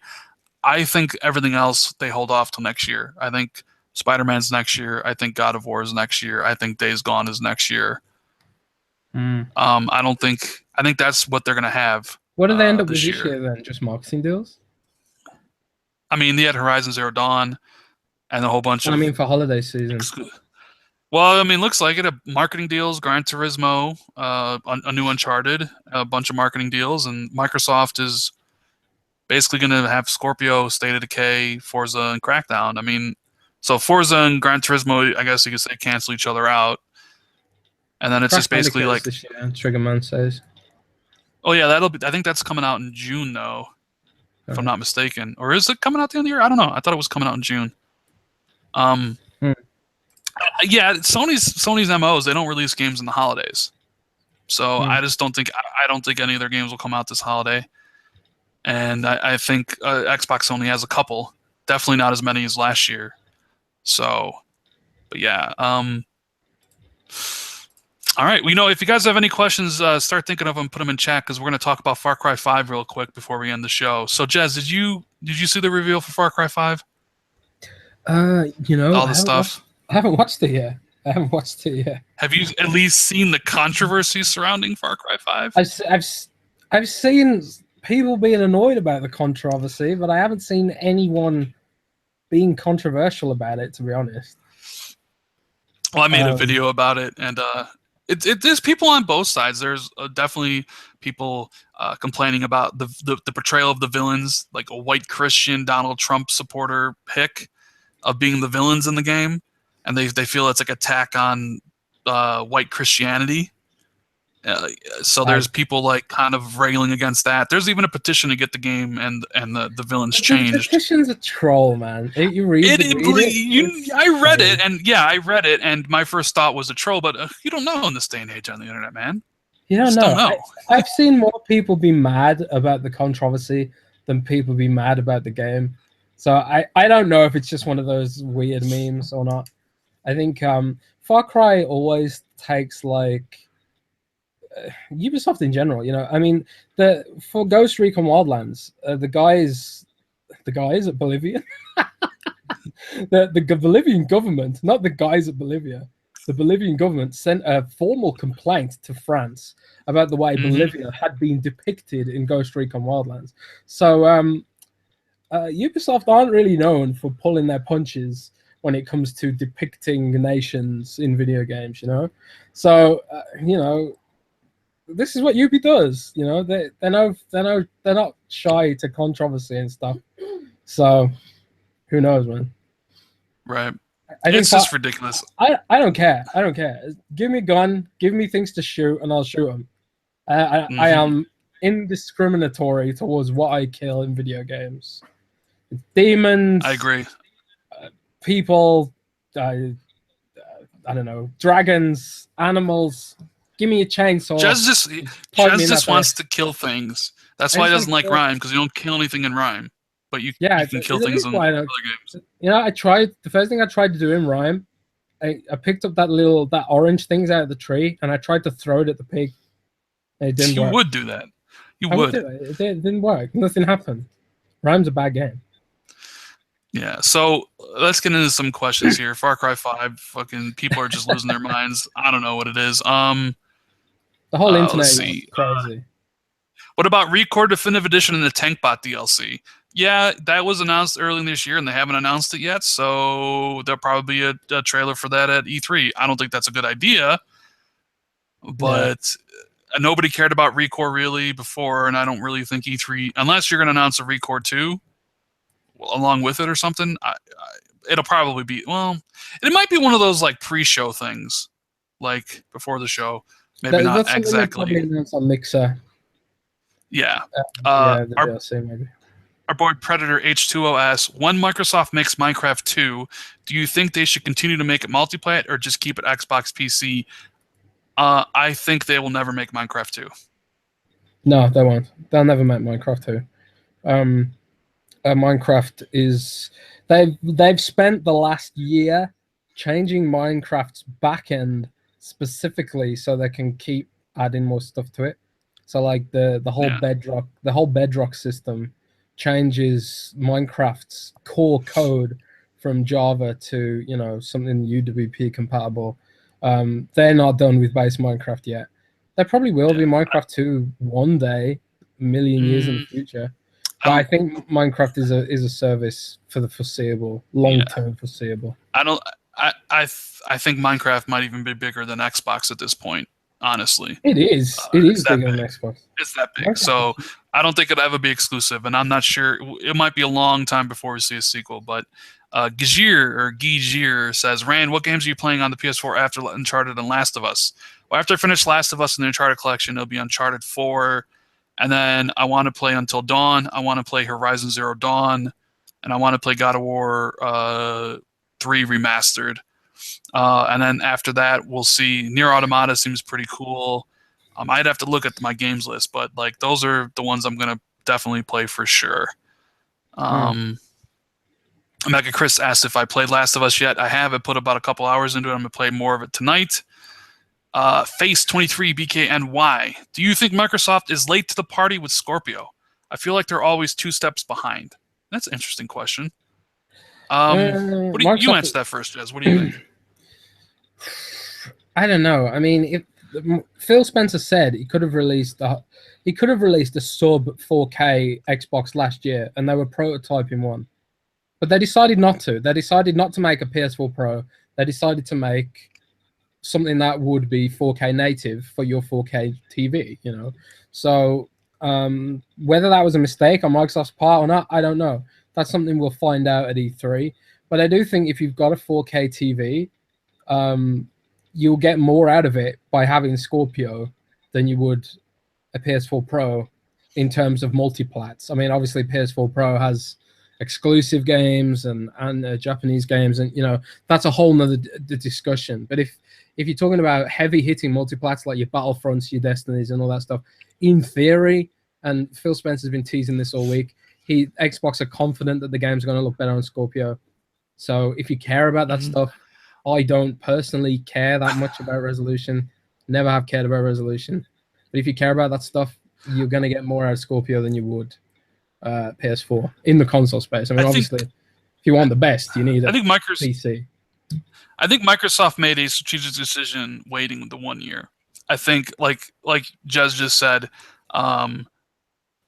they could have done an Xbox One Pro this year, but they decided to wait to make it better. And we'll see if that pays off for them. It very well could. It very well could pay off to them. This kind of leads into Windy City's question, because he says, do you think Scorpio is enough for Microsoft to have a good show and also put them back on the map? If Scorpio enough?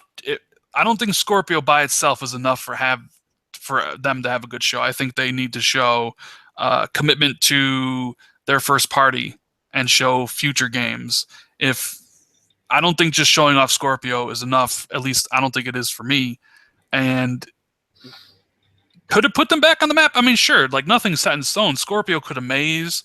People could buy it for the resolution stuff. We just don't know. It very well could put Microsoft back on the map. Not saying they'd win or even they'd be in the driver's seat, but maybe more people consider picking up Xboxes in the future. So releasing a year after Sony is a strategic decision. Will that pay out?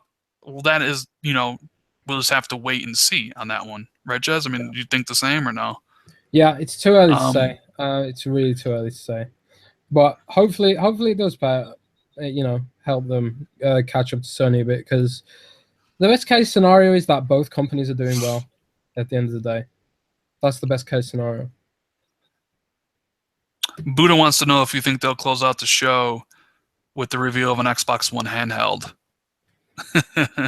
That'd be No. no. There's rumors Sony might do a handheld, but definitely not Microsoft. Stu Jersey asks, Rand, do you plan on buying Scorpio? Yes, I actually will most likely trade in my Xbox One S because I bought it on the assumption I was trading it in for a Scorpio. So I'll take the Xbox One S. Hopefully there'll be a trade-in thing for it, and I can get Scorpio for, I don't know, $200 or whatever, which be cool price. But yes, I do plan on getting Scorpio when it launches. Jazz, are you planning on getting Scorpio? Yeah, of course I'm going to get Scorpio. It's my job. So, but the thing Corporate is, slave. Yeah, I'm a corporate slave, Jez. But honestly, I think if I wasn't writing about Scorpio and I wasn't planning to write guides and to review Scorpio as well, which is something I'll probably do, I don't know if I would get one, because if I was in my old job and I was working 9 to 5, I used to work minimum wage, IT technician.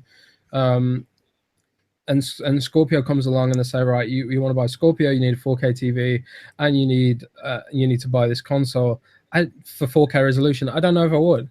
I think I might stick with the Xbox One S. But obviously, I'm going to buy Scorpio because it's my job, and I'm lucky enough that I can justify it that way. I don't care about retro. I don't care about it. Steph, keep it GS. How many new studios will we see? I think 0. Like, maybe it's possible Microsoft buys one, but I don't think we'll see like a one built from the ground up. So I'm going to say 0 on that. What do you think?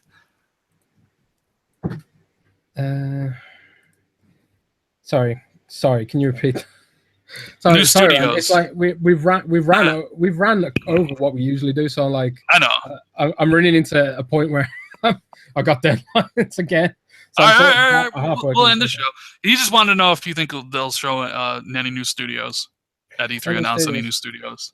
Yeah. New studios. I don't think so. I feel like we'd know if there was new studios coming by now. There'd be job listings posted somewhere. Someone would have leaked something about new studios. Jez would have found out. Well, it's interesting because the Astroneer team did all move to Seattle recently. Ooh. Who knows? But yeah, Jez, I saw his DM. He got a wrap up soon 7 minutes ago, but I didn't see it because my phone's not on. But yeah, guys, that's gonna be our show. We moved it an hour earlier because Jez has prior commitments. So going forward, it'll probably start the same time, 3 p.m. Central, 4 p.m. Eastern, instead of so this will be our new time. It'll be 3 p.m. Nice show during the afternoon. Make sure you follow Jez on Twitter. His link is in the description to follow him there and read all of his stuff at Windows Central. Go check out his E3 prediction article he just wrote for Windows Central. Because it's awesome, and you should check it out because Jez has inside sources with the Z. Jez knows things. So I know things. But Rand knows even more things than me. But Rand doesn't leak. No, that's not true. Rand doesn't know anything. Rand is I'll be posting a whole bunch of...